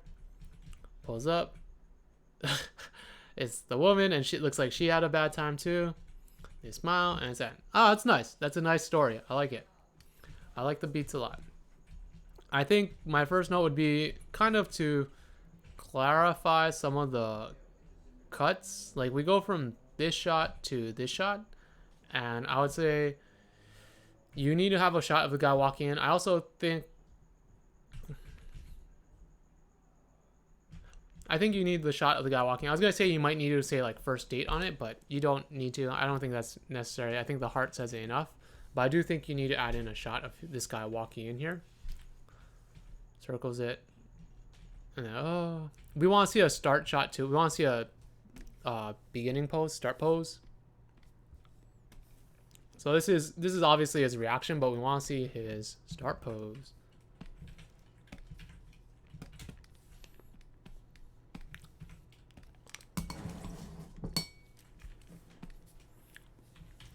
Have you guys ever gone on first dates? Do you guys have any good first date stories? I remember being in high school. Yeah, it was high school. I went on a first date to California Pizza Kitchen, and I remember, well, I knew the person already because we had gone to school and talked and whatnot, but this is kind of like our first date. And I remember getting the BLT pizza, and I don't know if they still have it, but basically a BLT pizza is a pizza with lettuce, like salad dressing type lettuce and stuff on top of it, with tomatoes on top of that, and then bacon on top. And that was a rookie mistake of me. Terrible idea for so many reasons. Okay, I got it because I just want pizza and I thought that would be tasty. Should have gotten something less messy, but I ended up getting that, and it was a big mistake because as I bit into it, everything fell off of the slice and into my lap. Like literally, I just like took a bite, and then like the whole tomato slipped off, the lettuce, the bacon fell right into my crotch, and I left like this oily stain, so it looked like I peed my pants. And then on top of that, like you just have lettuce in your teeth. The tomato is not very ideal, and it was kind of like a funny moment, and I laughed at it, but at the time I was like, oh my god. So yeah, rookie mistake about the pizza. I probably should have gone with something simpler like Thai chicken or something.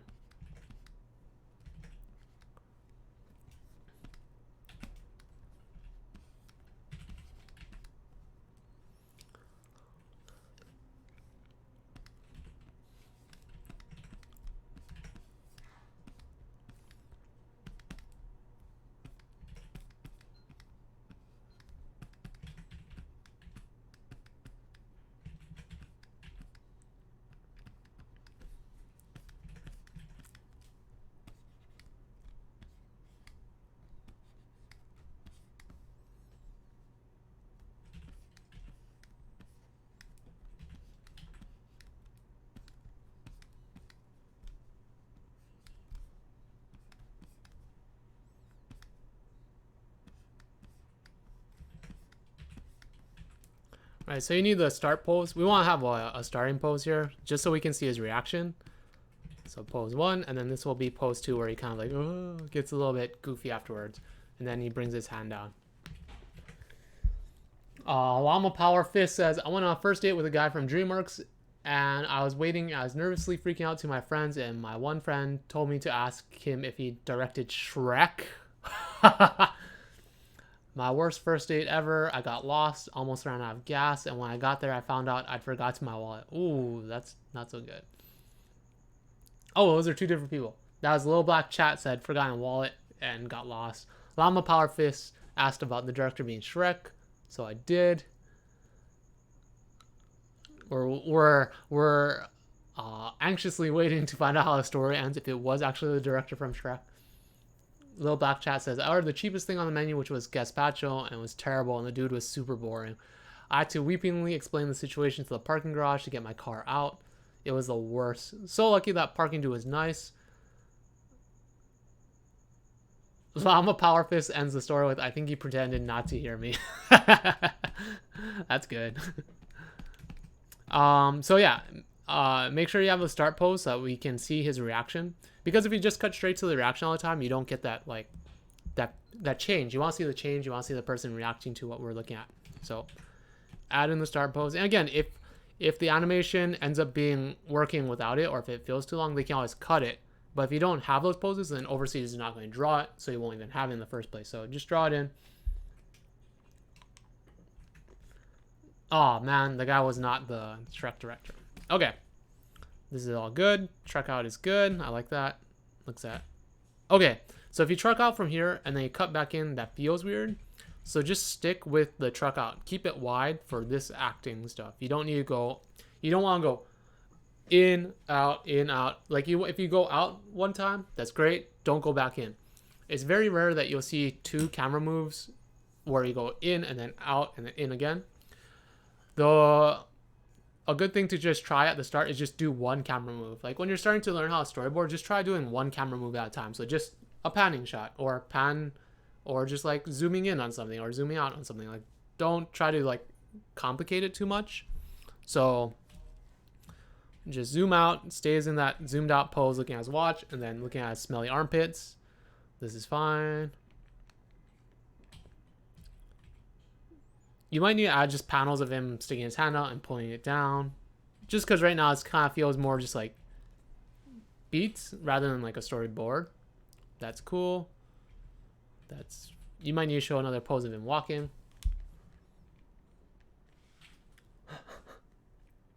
Make it thick, keep it wide. Yeah, make the shots thick, give it some layers. I think this is more of a comedy board, so it doesn't need to be as like well composed. Like you don't need to have like crazy like stuff in the foreground all the time and whatnot. It's typically a little bit flatter. That's why I'm not saying too much about the flatness of the shots, just because I think that this is more of a comedy version. Like, think like SpongeBob or Gumball, where it's a little bit flatter all the time. See ya, Kenny. Thanks for stopping by. Always good to have you. In this shot, just have another pose of him walking. Dog comes in. You'll want to show the dog walking off screen here, because in the next shot, the dog is automatically here. So either have it walk off screen here, or have it start without it on screen here. So we should see it come in here. Then looks like this would be a great time for the camera to zoom in on the dog's reaction, right? So it walks in, and then zoop, and then we see it like react to what it's looking at.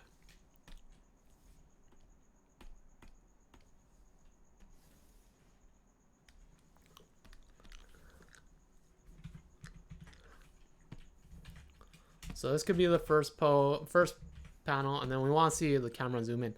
Oh look, this has the TV safe area. Look at that. Or whoever the boards were in is in TV safe. So look how that worked out. Perfect. So you want to zoom in here to the doggy so we can get its reaction. It's just funnier, especially since the dog is so far away. It's hard to see what it's reacting to. And it would be kind of like a funny comedy beat if it did the same thing as the guy. So when we zoom in, it's the same thing where the guy's like, oh, but it's a dog now. So we get the dog's reaction of it being.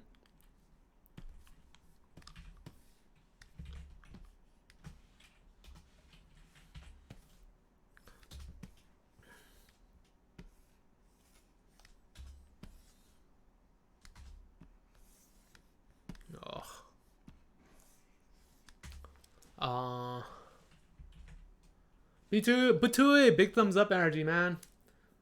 Llama PowerPoint says the same guy also accidentally spilled a sauce all over me. So don't feel bad about the pizza on your crotch, because at least it was on your own crotch. That is a very fair point. That is very true. So when we zoom in on the dog, it would be funny if it had the same reaction as the guy, where the dog is like,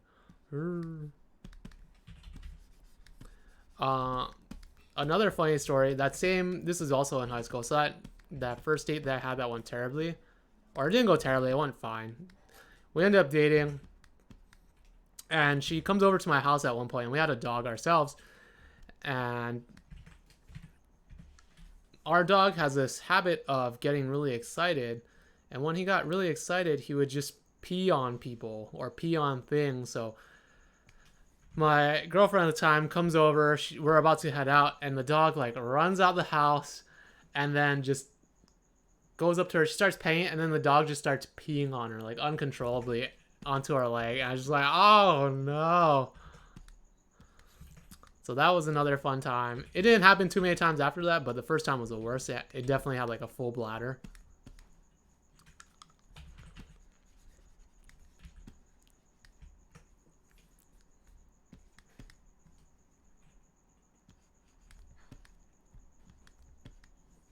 So yeah, it'd be funny if it had the same reaction as the guy. You can just truck in on its face and give it that nice. Because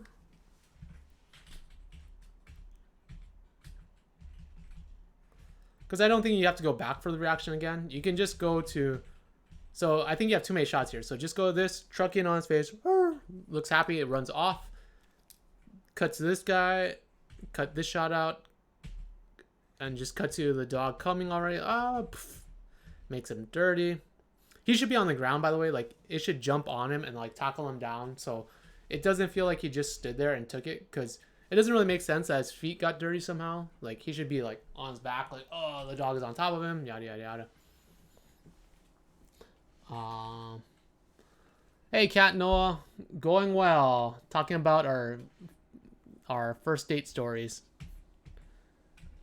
And then that's fine. And then that is cool. I like that. You might need to have like a beat of like.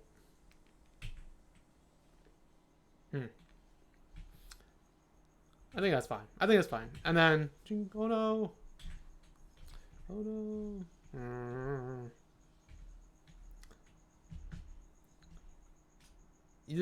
You might need to fix this shot a little bit because it doesn't really make sense that we can see the back of the sink. You wouldn't really see the back of the sink here.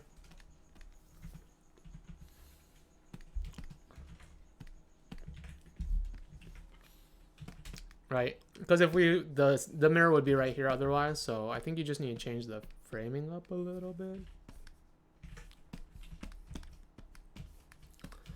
Anyone else have other good first date stories? So it's like that, right? Maybe even wider. We'll widen it out a little bit. We'll give him a very fancy scene. Oh, watch out for the tangents, like I said. You know what? Just make it go off screen.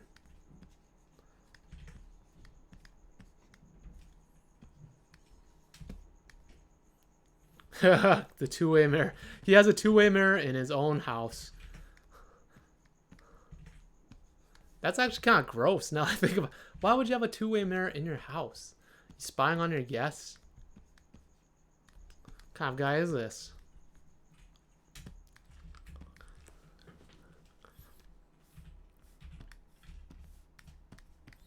So just change the shot a little bit so that we don't have to see the back of the sink. Something like this would be a lot better. It frames it a little bit better, and you kind of fill up all this empty space over here that was there before. You might also want to bring the back wall a little bit closer. It kind of feels super far away right now. So maybe something like that. You can use these things on the side to frame it. Let me. Okay, let's draw on the border first, because it's getting confusing without it.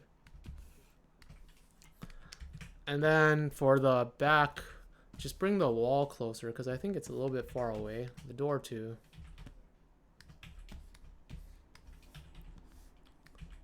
Right, it looks something more like this, I think, than anything. Door, maybe add some stuff here. Right, this would kind of look more like the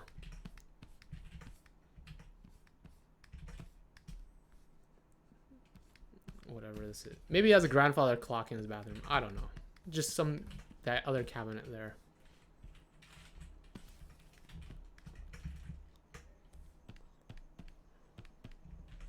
Guess I drew it all on one layer. I guess I drew it on the wrong layer. Right. Add the grandfather clock in, whatever.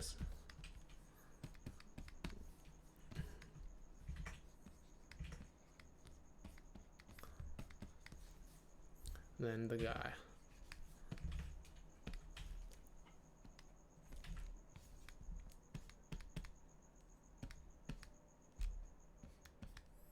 Don't forget to draw your nipples. Make sure the guy came out and is... Because you want to know where he is. Where his chest is facing. Do not clip that. Please do not clip that.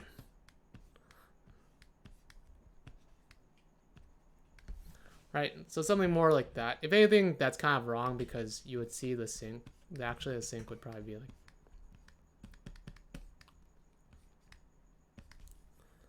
So I think we would just have to move it up a little bit like that.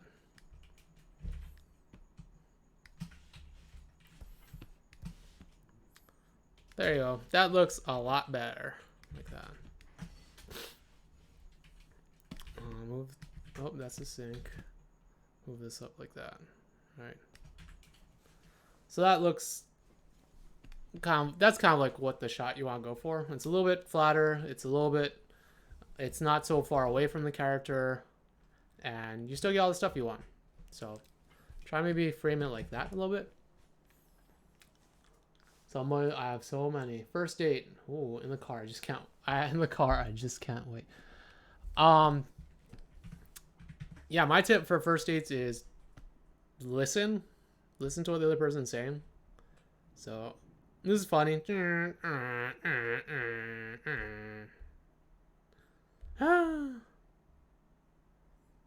That's pretty good. Runs out the door.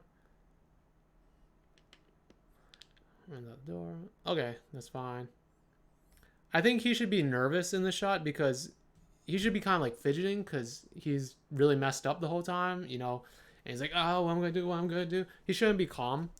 And it's so that when we see her pull up, the payoff is, oh, we're both looking terrible. Like he's like nervous.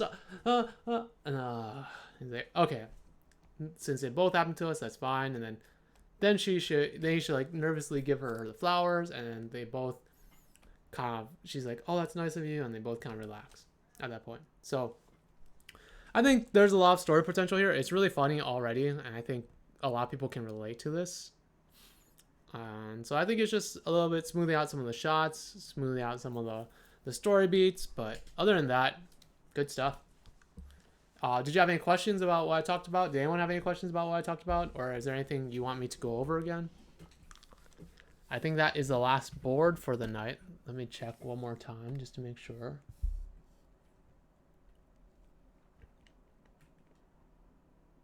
Yep, that's the last one for tonight. So if you guys have any questions, let me know. Llama Power Fist says, I went on a date once and I told a guy a story about how I accidentally used my Neopets pin instead of my bank pin at a gas station.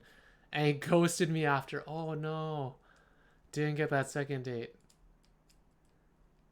We didn't do my, it was on Wednesday, I think, last week. It's a folder. Oh yeah. Thank you for reminding me. LBC. There you go.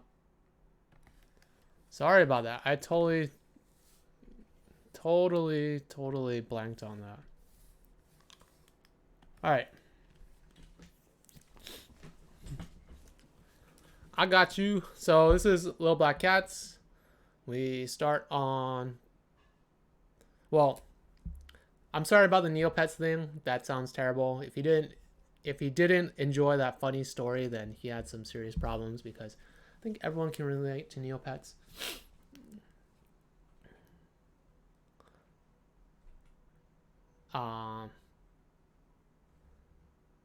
But yeah, I think it's always, you should always talk about the things you enjoy, but also listen to what they are saying, and then ask them questions about that, and then they will answer, and then ask more informative questions, and actually try to get to understand them and know them as a person. Then you should say things that are genuine to you, and hopefully they'll respond in kind. And that's how you meet people. But anyways, we're going to LittleBlackChat storyboard. So we start on a coffee cup. Guy walks out. Whoa. Cut to the women. Puts down menu. Someone walks in, looks over.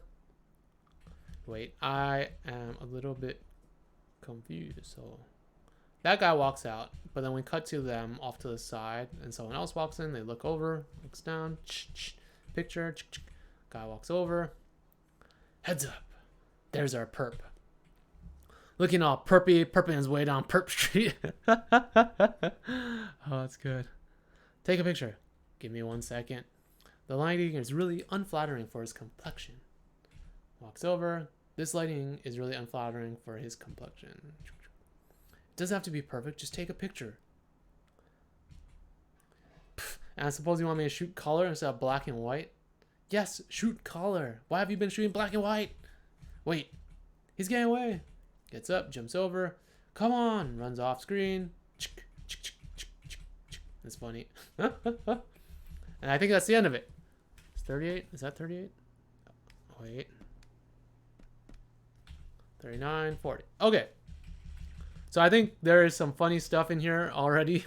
The person.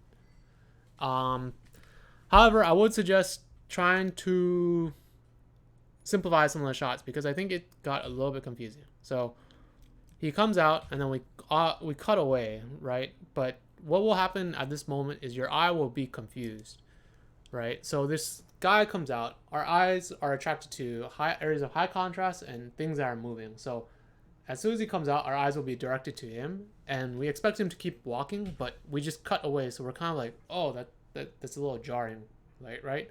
It's like expecting someone to do something, but we don't get that. If you cut away, there has to be some good reason, but it does not seem that way, because we're also confused at this point because someone else from the opposite direction is walking.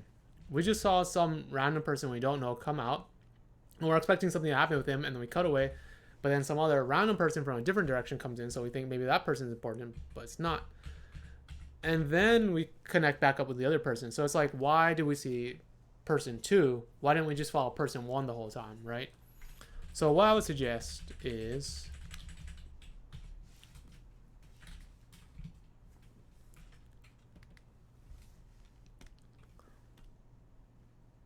oh wait, let's go to the shot. Let's go to the shot.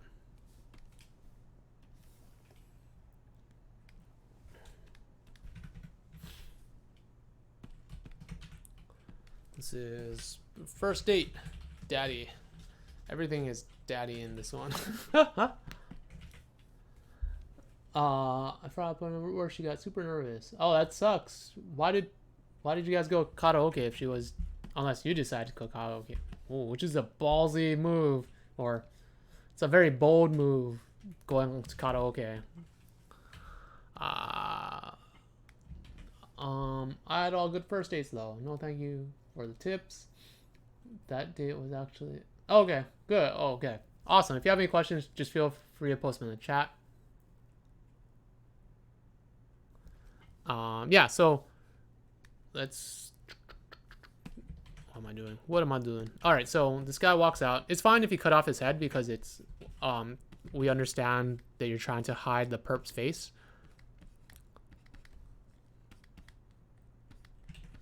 Look at those thick thighs, though. This guy must be so well. He never skips leg day. This guy got them thick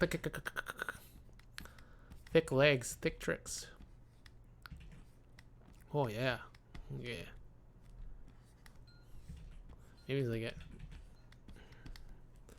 Yeah. Yeah. So if you go on first dates, I imagine they're usually very nerve-wracking. But you should be honest to yourself, and if you're a woman, you should probably let someone know where you're going and who you're meeting, and take the necessary precautionary steps, because guys are creepy. Just straight up, guys are creepy. No jokes about that. They're just creepy. So show him walking. You can even have him walk off screen if you really want to, but I think that's a little bit too much probably. You probably could, what you could do if you want to get fancy, will that work?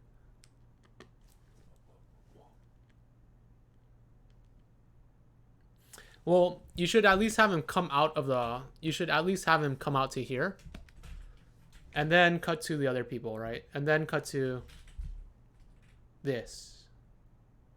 But I think they should be on the right side of the screen still, because it's also confusing because these two people switch screen position. So green person's on the left here, purple person's on the right. But then we cut and they're switch position, so you kind of jump the 180. Have the green person on the right here in this shot. So she should be, maybe have the, you can have the purple person move her chair back a little bit and have her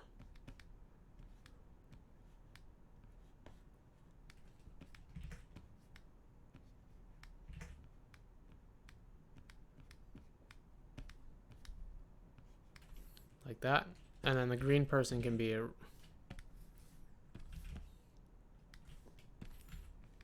over here taking pictures and whatever, right? But keep their screen position even in this shot. Purple person on the left, green person on the right. So keep that screen position so that when we cut to this shot, it's not confusing. And then center them as well. Center them, or at least right of center.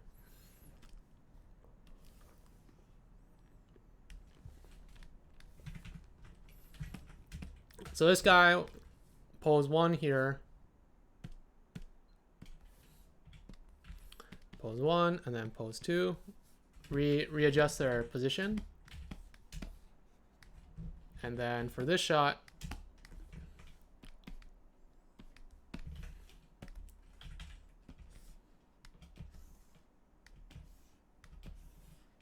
center them more like that.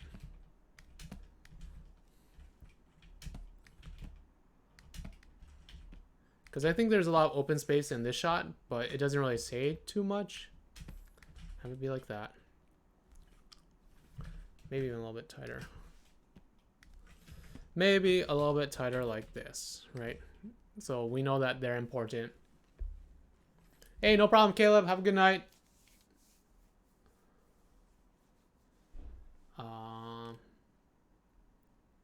Thank you for stopping by as always. Oh, Kevin says, I love karaoke. It was near the bar we were at, so it came up. Lol, we retreated to the bar after the hour. It's all good. You could have impressed her with your singing. What is your go-to song? LittleBlackChat says, yeah, those thick thighs. Just blast Blink-182's First Date when you pull up. Oh, that's not a bad idea.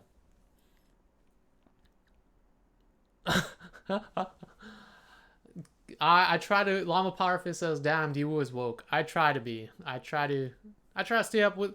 Try to keep up with the kids. I know I churned butter and had a square TV, but old dogs can learn new tricks. New tricks. Thick tricks. New thick tricks. Yeah, I'm hip. I'm cool. Hello, fellow students, with me on my skateboard. Damn it, where's my hat? Yeah, even Santa is creepy. Yeah. See you, Quink8. I gotta go. I'm on Eastern time. Hey, no problem. Say hello to Minmeiz. You guys are both on Eastern time. Get some sleep. I had the LittleBlackChat said, I had them on the left before to show the purple person's reaction to people walking by. With just the dude centered makes way more sense though. Yeah, so yeah, I get what you mean. It's just a little bit confusing, and these are small changes. At this point, you don't need to have the woman that walks in. You can take her out completely. Let's just keep it on the guy. So she's looking, and then the guy walks in here. We see his belly. So this will be, when he walks in, will be on panel 2. Panel 1 will be without him. Panel 1, there's no guy, right? And then panel 2, he walks in here. And then like panel 3 or something, he like kind of walks through the scene. And then panel 4, he's out completely. And then that's when we see her pull down the menu, looking at me like, that's our person, right? Heads up. That's our perp. There's our perp.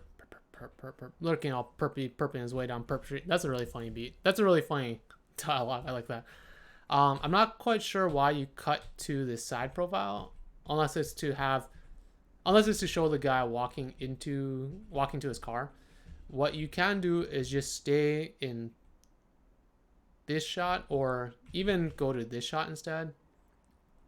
I don't know which one's funnier. I think this shot is better. Stay in this shot, have all the acting happen in this shot, and then just cut closer to the guy walking to a car. And you don't have to have them in the shot per se, right? So we go from this shot to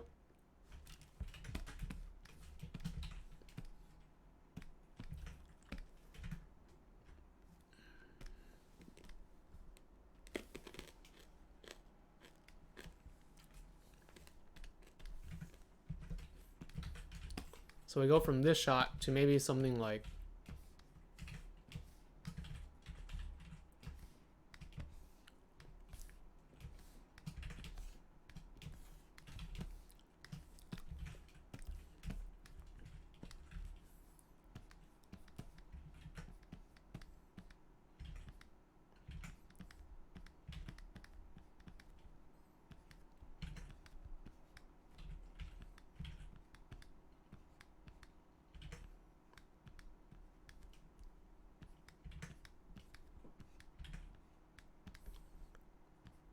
I have to draw his legs a little bit thicker. Give us those thick legs. Oh. Ugh. Never skip leg day. Look at that booty on this guy. So just cut to like her POV or something of her looking at the guy getting into his car. You don't have to, you can, if you want, you can include her in the shot over here, but it's not necessary, I think.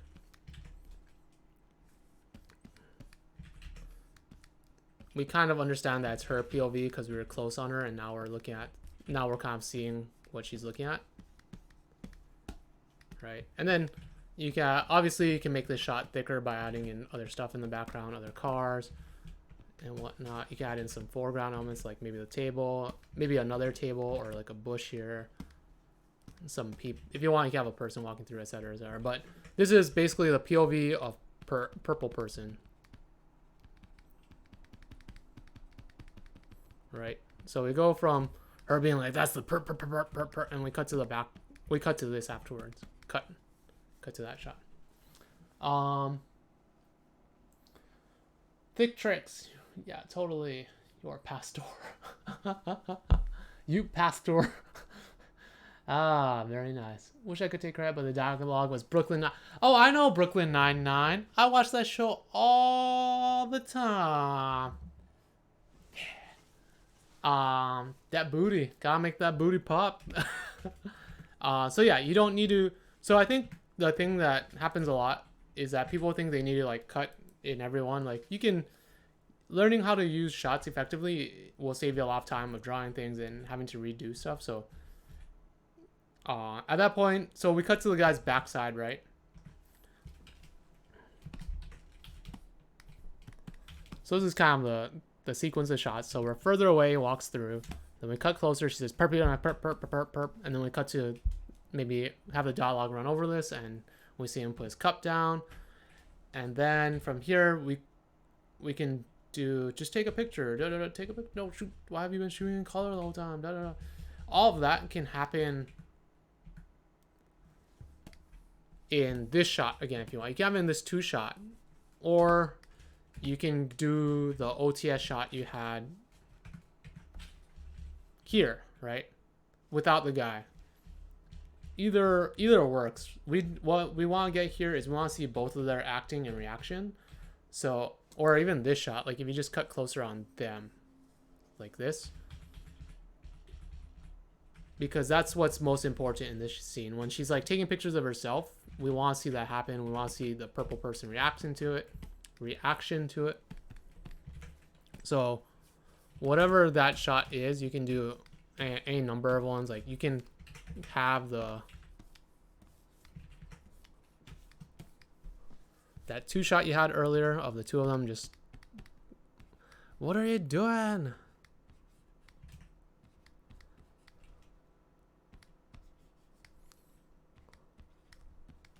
Right, and then the green person taking pictures of herself.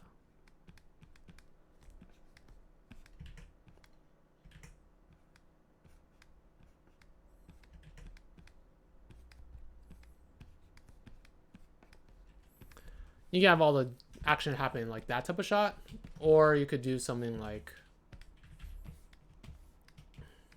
and you already have that shot, by the way. You've already boarded it out. You could have it where the green person is in the foreground more, taking up more of the space, but that indicates that they're kind of more in power and more important.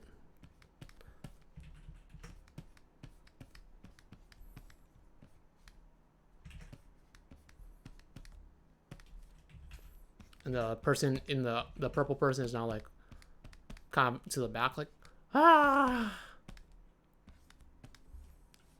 like that. You could do something more like that, where it's a kind of a OTS type shot, over the shoulder shot type shot. Either works, really. Either of these shots works. It's just whatever you prefer. Because the benefit of this one is you get both of the reactions and you have more broader acting. So if you have more broader acting, then this top shot will be better. But if it's more like facial acting or more like and tighter, then you can go to this one. And it also allow you to play around with like her blocking the face with like moving in front, etc., because it's layered up. It gives a little bit more thickness, but you know, if the acting is more broader, then you'll want to go with the top one. So either one will be your choice. And then at the end, the purple person just like runs past them, and that's cool. You could do like this shot, really. You could keep the shot and she just runs off screen, and that's fine. Yeah, like that shot would work too. Like this shot would work as the last shot. So good stuff. I think I'm looking forward to seeing more of the story and seeing what happens, but I think you have a good idea of the shots you want. It's just like simplifying it down and focusing on what's important a little bit more. But otherwise, good stuff.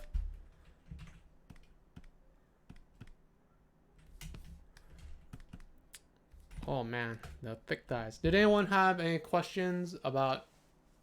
Did you have any questions about this, or anyone else have any questions about why we switched some things around?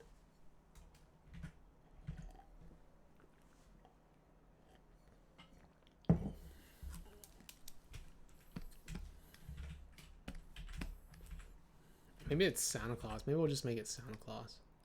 He's on his off hour.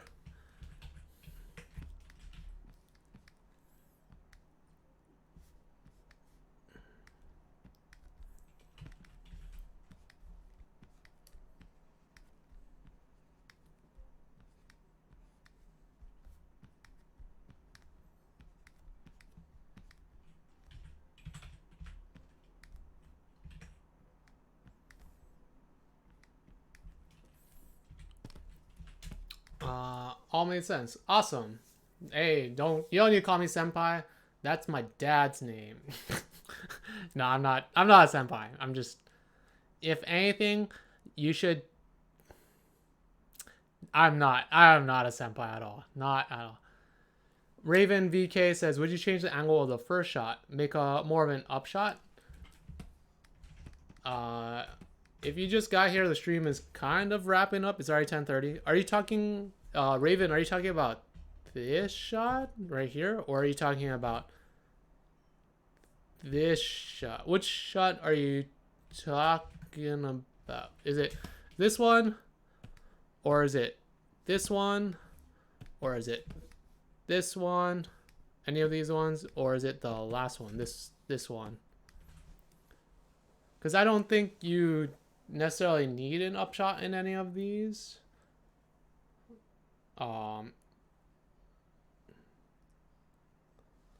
Because I think having it flat works better, because if you do an upshot on the thick guy, then you reveal his face, which we don't want to do.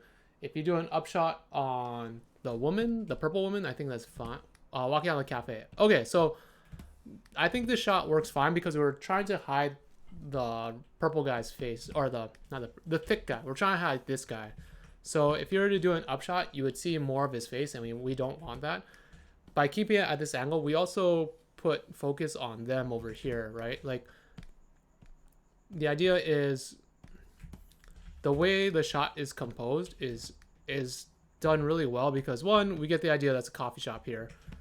Two, this is like a nice frame for this happening over here. All this is kind of like framing these two people. So even if you don't notice it, our eyes kind of being drawn right here very quickly. And then the only time it's drawn away is when it comes in, is when the guy walks in, and then we see it's like a very clear path of him leaving. So you could do an upshot, but it would take away from some of the compositional elements that are working already to focus on them.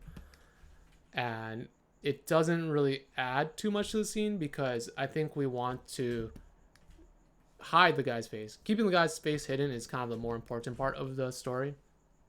So you could do an upshot. I'm not saying you can't. I would just say it's not as necessary, because it doesn't seem to add to the story as much.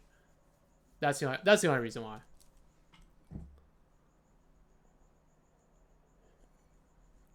Does that make sense?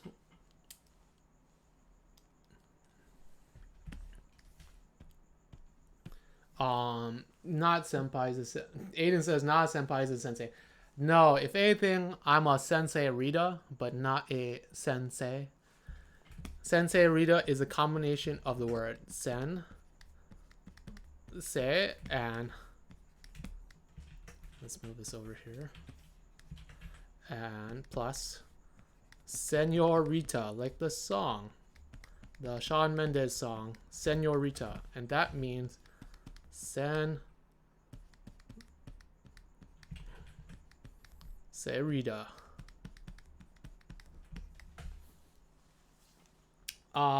Yeah, I think in this one instance, I think it's a good idea to play around with the camera angle. It was just this one instance where I don't think it mattered as much. That's not to say you can't have an upshot on, say, like on this shot here. You could do it a little bit more upshot to kind of make it a little bit more ominous, or more like, oh, they're looking at something. Like, it would give it a little bit more power for the purple person. You could even do like an upshot on this one if you really want to, but I think as it stands, having it kind of flatter makes it a little bit funnier, and there's still a lot of depth to the shot too. There's a lot of elements, foreground elements. This shot is very thick, just like the guy walking out, and I like it a lot for that reason. Like there's foreground elements there, like you have these foreground elements here, you have a middle ground, you have more middle ground, and then you have these characters here, and then there's even a car in the background. It's a good lasagna. This is a good lasagna. This is the type of lasagna that's like 8 layers deep. Like even Leonardo DiCaprio could not find a way home from this lasagna. It's just stacked. Yeah, just take that. Well, we'll just take that and then add more to it. What was that 6, 7? 1, 2, 3, 4, 5, 6, 7. There you go. That's the lasagna. Super thick, super thick. So you want to have your shots like deep like that, and I think it works really well.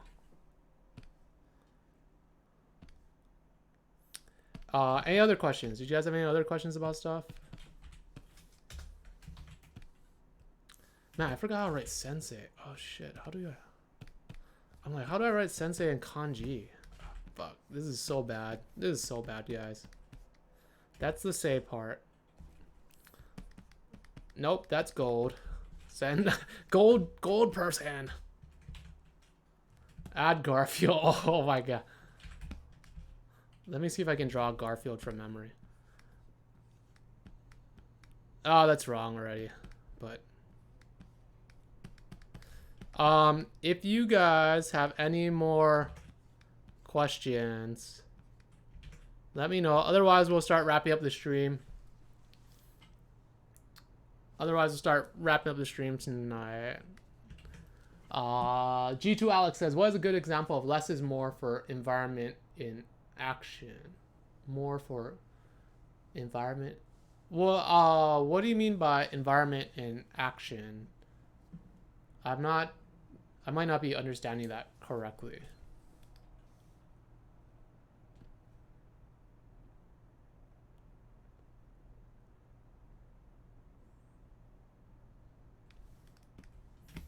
Also, I wonder what. Let me see if I can find out what Garfield actually looks like.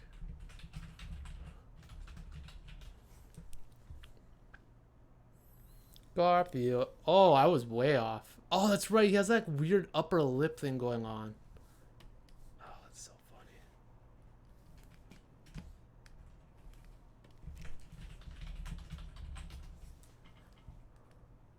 Ah, that's right. I looked up the kanji. It's that. That's right.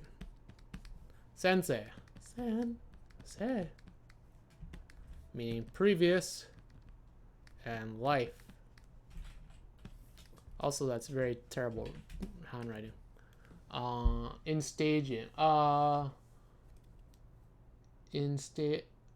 is a good example of less is more for staging in action? I think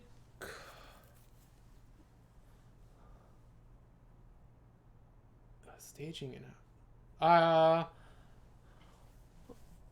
less is more for staging in staging.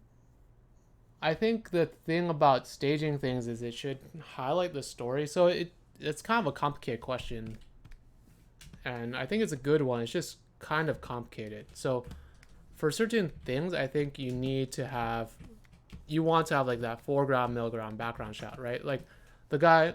Yeah, let's go back to this example. Having the guy walk like this with the foreground, medium, background is great because it's like established a shot. It shows a lot of depth, etc., etc.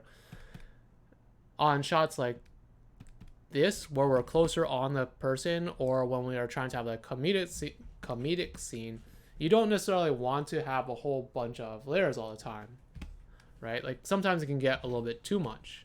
You could technically, if you wanted to, you could add in like another umbrella here. You could add in like a coffee cup or something in the foreground, like have it be blurred out. But it would start to kind of like affect the composition and what the shot is trying to get across. So in that case, having that foreground element might not be so good. in the shot below, you could add in like foreground elements. You could add in another person walking through. You could add in more stuff in the background and make it thicker, because in this shot we're not really trying to see. In the previous shot we wanted to see her face and wanted to focus on that. In this shot we're just looking at this guy, so we're just looking at this guy, so that's very easy to spot, and we can have other things to help frame it. Like the reason why the background would be drawn a certain way is to help frame our eye so that we look at this guy more, right? So it kind of depends on what you want to do with this shot. Even these two last shots of them doing stuff, this shot with her, if we were to go with this second shot with her fooling around, if we added in more foreground stuff, it would take away from the joke. It would just make it like really hard to see. So the nice thing about this shot is you can use her like with the hand coming towards the camera, or having things a little bit move towards camera or move around. That will give you kind of like the foreground elements you want, but we don't necessarily need to have a foreground element. We don't need to have like a cup, and we don't need to have stuff in the shot. Obviously having a background is really helpful and useful, and you can use that to frame things as well. You can use that hedge that we saw earlier to kind of lead the eye here. You can have like windows and stuff to help frame her and whatnot. So there are compositional things you can do to make it a little bit more like, this would kind of be the window, maybe even some hedges here or something, you know, like there, you can use the background to be a little bit more compositional to focus it on, but you don't always have to have foreground, medium, background. Having it is nice, but it also depends on what you want coming out of the shot. Oh, so G2 Alex says, I want to prevent there to be too many things, visual noise, like in a chase or a mob fight. Same thing, just if there are a lot of characters, make the background simpler so you're not having so much visual noise, like you said. If you are in a chase scene, I would suggest making like very strong compositional statements, like having like long lines or whatever, you know, having lines that really kind of direct the eye somewhere.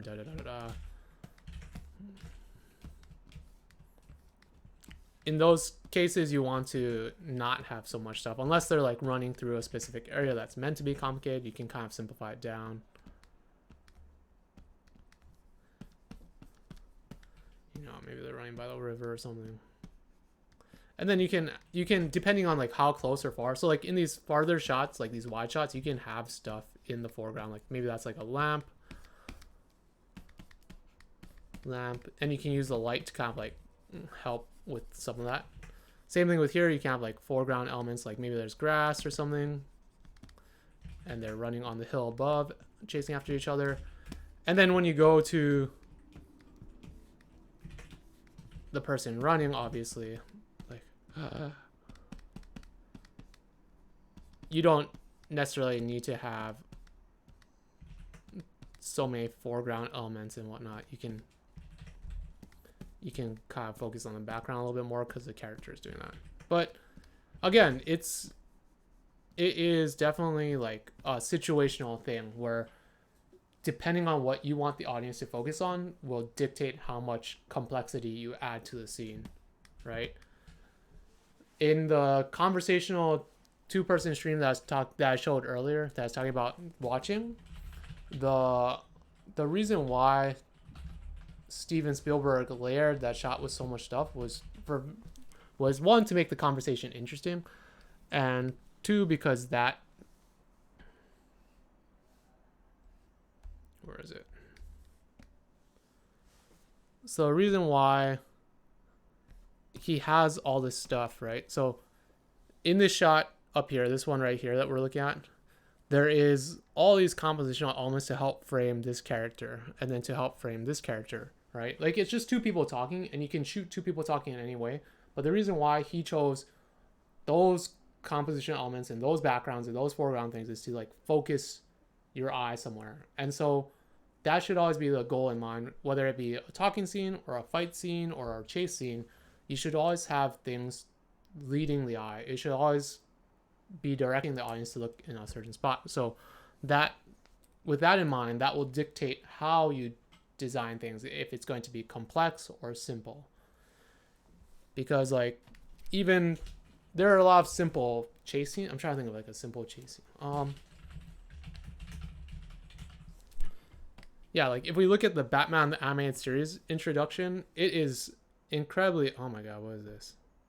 It's incredibly simple. It's very like harsh lights, and there's not a whole lot of detail to things. Like just this alone, these are pretty much just flat shapes with gradients. These characters are just like rectangles moving, but all this is to like frame the eye. Like that is to frame the eye. These guys running away is to like the contrast. Like it's just really nice. Just yeah, like this is technically like a chase scene, and it's very simple, but it gets it across. You don't need a whole lot of complexity.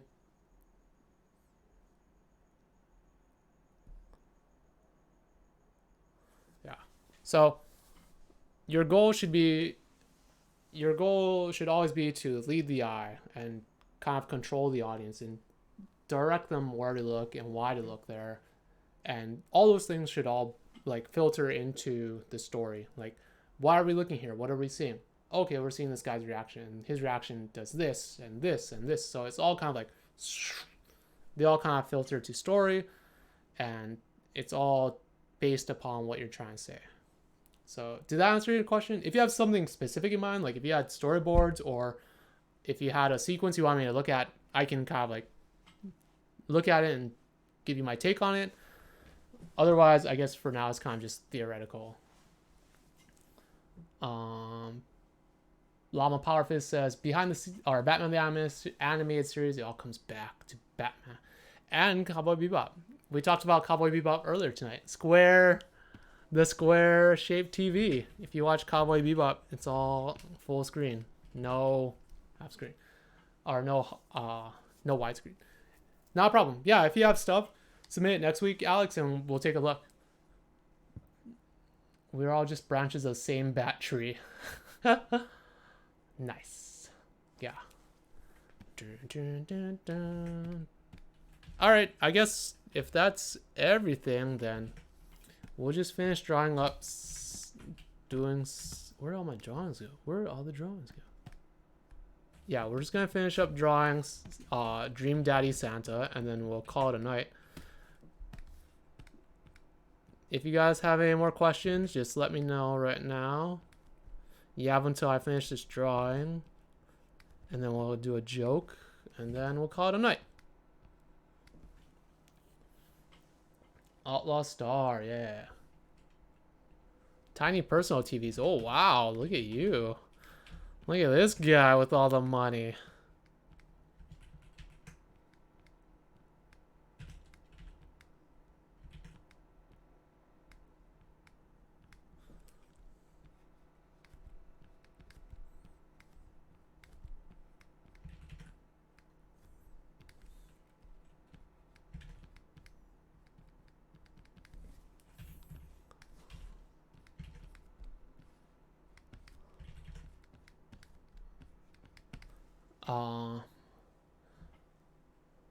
Only got like 8 channels from the bunny ears. Yeah, that's something else people don't know, that it was like transmitted through the air and you had to kind of like fidget around with the antenna, or as they call it, bunny ears. Llama Powerfist says, yeah, no problem, anytime. Thank you guys for submitting your work and listening to me and coming by. I really appreciate it. I know you guys are probably really busy and have things going on, but thank you. I really appreciate it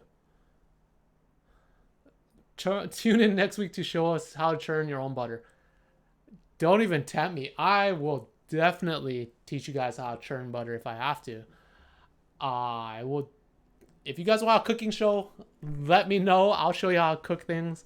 I'll show you how to cook Indomie, spam musubi, biscotti. You know, I got a whole deck of things I want to talk about other than animation. Baking and cooking is always fun. I want to do a cooking show at some point. That would be really fun. Minmeiz says, tips on developing shorthand for storyboards. I think it's just drawing more and more. As you do it more and more, it comes faster and faster. If you're talking about shot choice, I would say just watch a lot of things and then copy what you see. Like do little thumbnails of what you're looking at. So like if it was the Batman the Animated Series, like that, and then that person in front of a bank, right? Like this is kind of what you want to do. And then the bank explodes. And then we see them running. And so this, by doing this will help you think of shots, or it'll help you come up with shot ideas faster, and it'll also help you see compositions a little bit quicker. You know, it's just pretty much that. And then I think it's the shot of the Batmobile, right? And then it's a down shot of the Batmobile now. I don't think this one is the correct one. I think there's one that goes in here in between these two, because I don't think they would cut from a low angle shot to another low angle shot like that, right? And that's kind of just what watching things will do. You'll start to see patterns in the shot choices. You won't see two low angle shots like this. You won't see two low angle shots where the horizon line or the ground plane is like that, because it'll be kind of too much of a jump cut. So I think there was a running shot of them like that, if I'm not mistaken, where they're running off into the distance like that, right?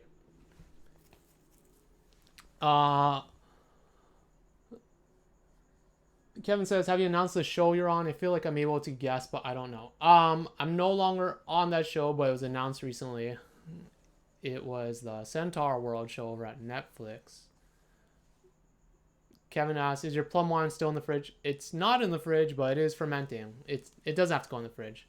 So when that comes out in October, which is in a couple weeks, we'll have all the normal regulars over, like Kirk and Anthony and Arthur and Eugene and anyone else, and we'll all drink the plum wine together and see how it tastes. I'm also hoping by that time we'll have the Howling Rays open up in Pasadena, so we can do the hot spicy chicken challenge, or at least we'll have hot spicy noodles on stream again, which will be great because that'll be really fun. We also have like the hot ones hot sauce at the house, so we can do that too, see how people handle it. But yeah, just to get back to Minmeiz's question, just studying other things that you like or you think are good will help you with your shot choices. It will help you draw faster, and so etc. etc.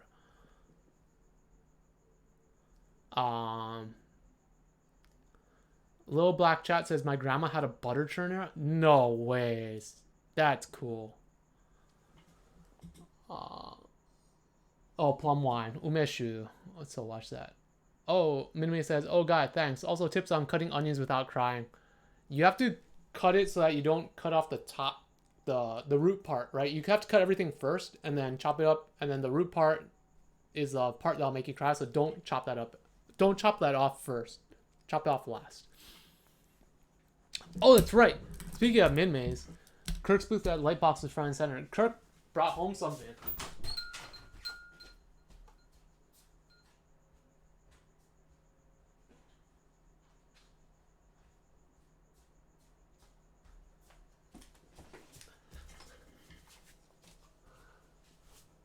Kirk brought home this. Oh wait, let me go to the other. Let me hold off. Hold off. Don't look at the screen yet. I need to switch over to my other one. Kirk brought over this. I'm sorry I didn't see you at Lightbox Expo, but I did see this and it was pretty cool. This is Minmeiz's sketchbook or Sketchzine. I was looking through it. Very nice. I see some of your characters from your storyboards in here, so I thought that was really fun. And I think most of them are your characters, but this drawing is really fun. I like this drawing. This one down here. It's really funny. Just the mouth. It's really good. That's super funny. But yeah, very cool. I'm sorry I didn't get to see you guys. I know you guys all came out here for Lightbox Expo, and I'd already made plans, but this is cool. This is cool. Oh man, look at these. This is cool too. I like this stuff. All these cool concept panels, or maybe storyboard panels for something. Cool stuff. Cool.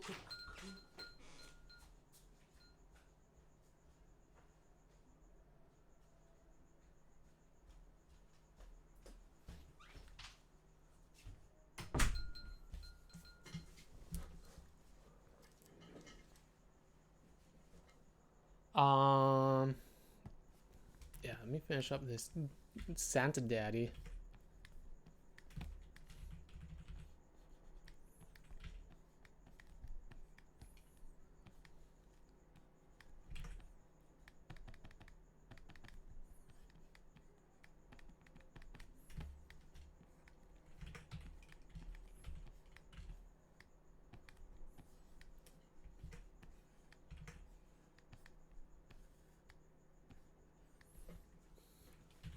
The hat feels weird. Oh, the hat looks terrible. We'll just not put the hat back on.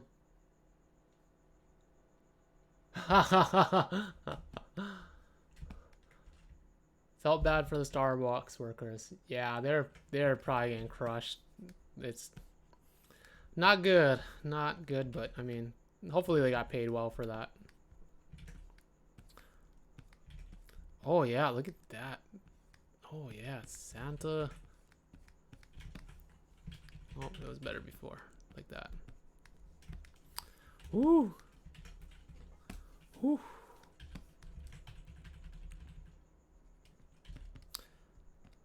Has a little bit of crow's feet. Ho ho ho. Give him that muscle.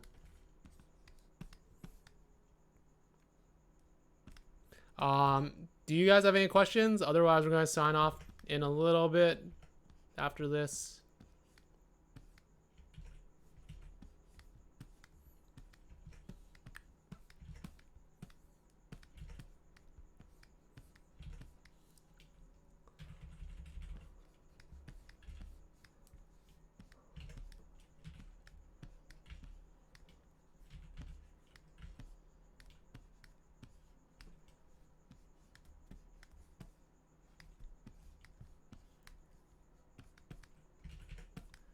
Oh man, I always have a hard time drawing them crossing arms. I think it's because I don't think about it properly. There we go.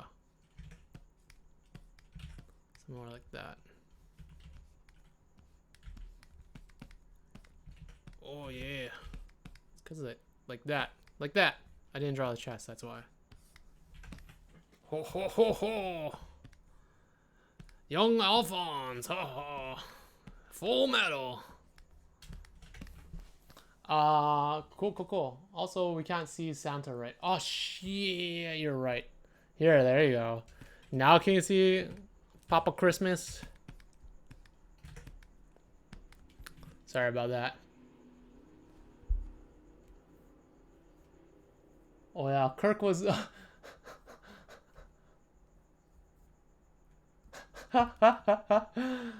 LittleBlackChat says, "Sound Daddy, take these boards and make them all thick and fix." Oh yeah, Kirk was also disappointed that Minmeiz says Kirk was disappointed that I did not recognize the plane ship model from Cowboy Bebop. I am too. Yeah, Llama Point says, "Ooh, Kirk is the guy who did the Eden sculpt." Yeah, he did. He was the one that made it. He's made a couple now, and that was pretty good. Super slick. I'll let him know. He made a ship? Kevin says Kirk made a ship. I didn't see that. I need to go ask him about that. I heard he was planning... It was the wooden one, right? Like, I think he was planning on making a wooden swordfish.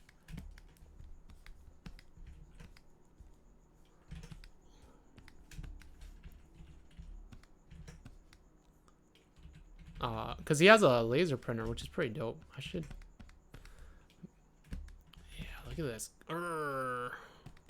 Gotta get the striations. See, if you understand or if you know a basic amount of anatomy, you can draw your own dream daddy. Let's see. Or Chris Kringle. See, is it KK? Chris Kringle.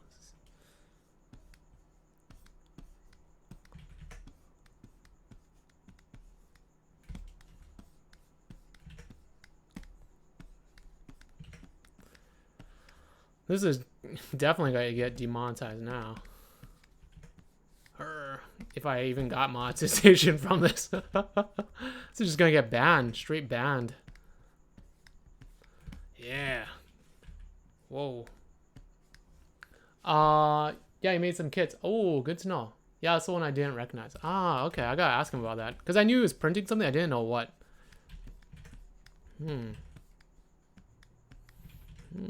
Interesting.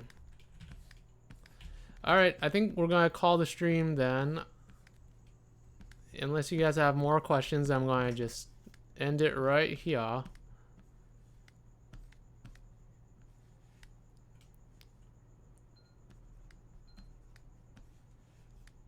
Yeah. I should take screen caps of this and put them on the stream. Oh, yeah. Oh, yeah. That's what people come for, right? Just...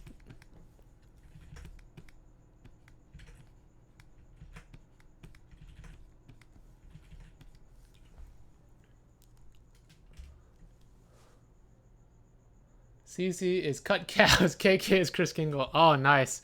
Cut calves. I like that. Gotta make them thicker then. Yeah. Okay, so this kind of to play off of this dumb drawing. Something I learned in like a character design class is you want to, when you're designing like arms and drawing things, you want to do straights versus curves. So straights are like straight lines versus curved lines, right?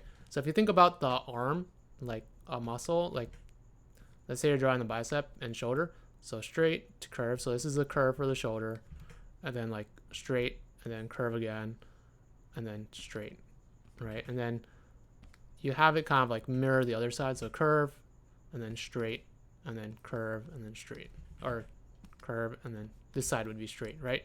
So you want to do curves versus, you want to oppose things like curves and straights to each other, and that's how you get some like nice flowing gestures, and you get some line. You get some like a little bit of line language to what you do, and that's basically what Batman the animated series is. It's a series of like curves to straights to curves to straights, and then reverse where it's like straight, curve, straight, right? And that is basically all of design. It's like opposing two ideas to each other and making them work in harmony. Animated does it similarly. They just kind of make it more nuanced. It's like smaller. It's not as beefy curves like that. It's like beefy curve, less beefy curve, beefy curve, less beefy curve, or less beefy curve, right? So less beefy curve, less beefy curve, right? So that's kind of the idea with straights versus curves and how drawing things happen, or that's how design works and how you can apply it to anatomy drawings, because you can do like curve to curve, or this is like a big curve, and this I guess is another big curve, but then I have like a straight edge here and straight curve, like less curves and stuff. And that happens everywhere in everything. So like even the leg, you have the thigh muscle, quadriceps. That sounds wrong for some. And then straight for the knee, and then curve, but then the front of the calf is straight. So the front of the leg is straight, the back is a curve for the calf, and then similarly underneath, beefy, stuff like that. I'm not a designer, so there's actually more nuance to this, but that is the very basic idea. It's like straights versus curves. VS curves. All right. If you guys don't have any more questions, I'm going to start telling that joke. Telling the joke. Whoa.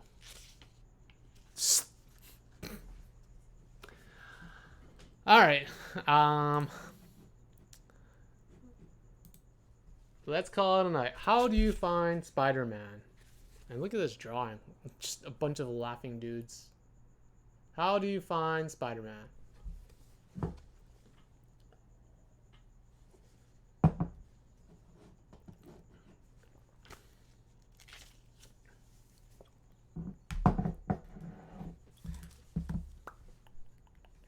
Guys, give up.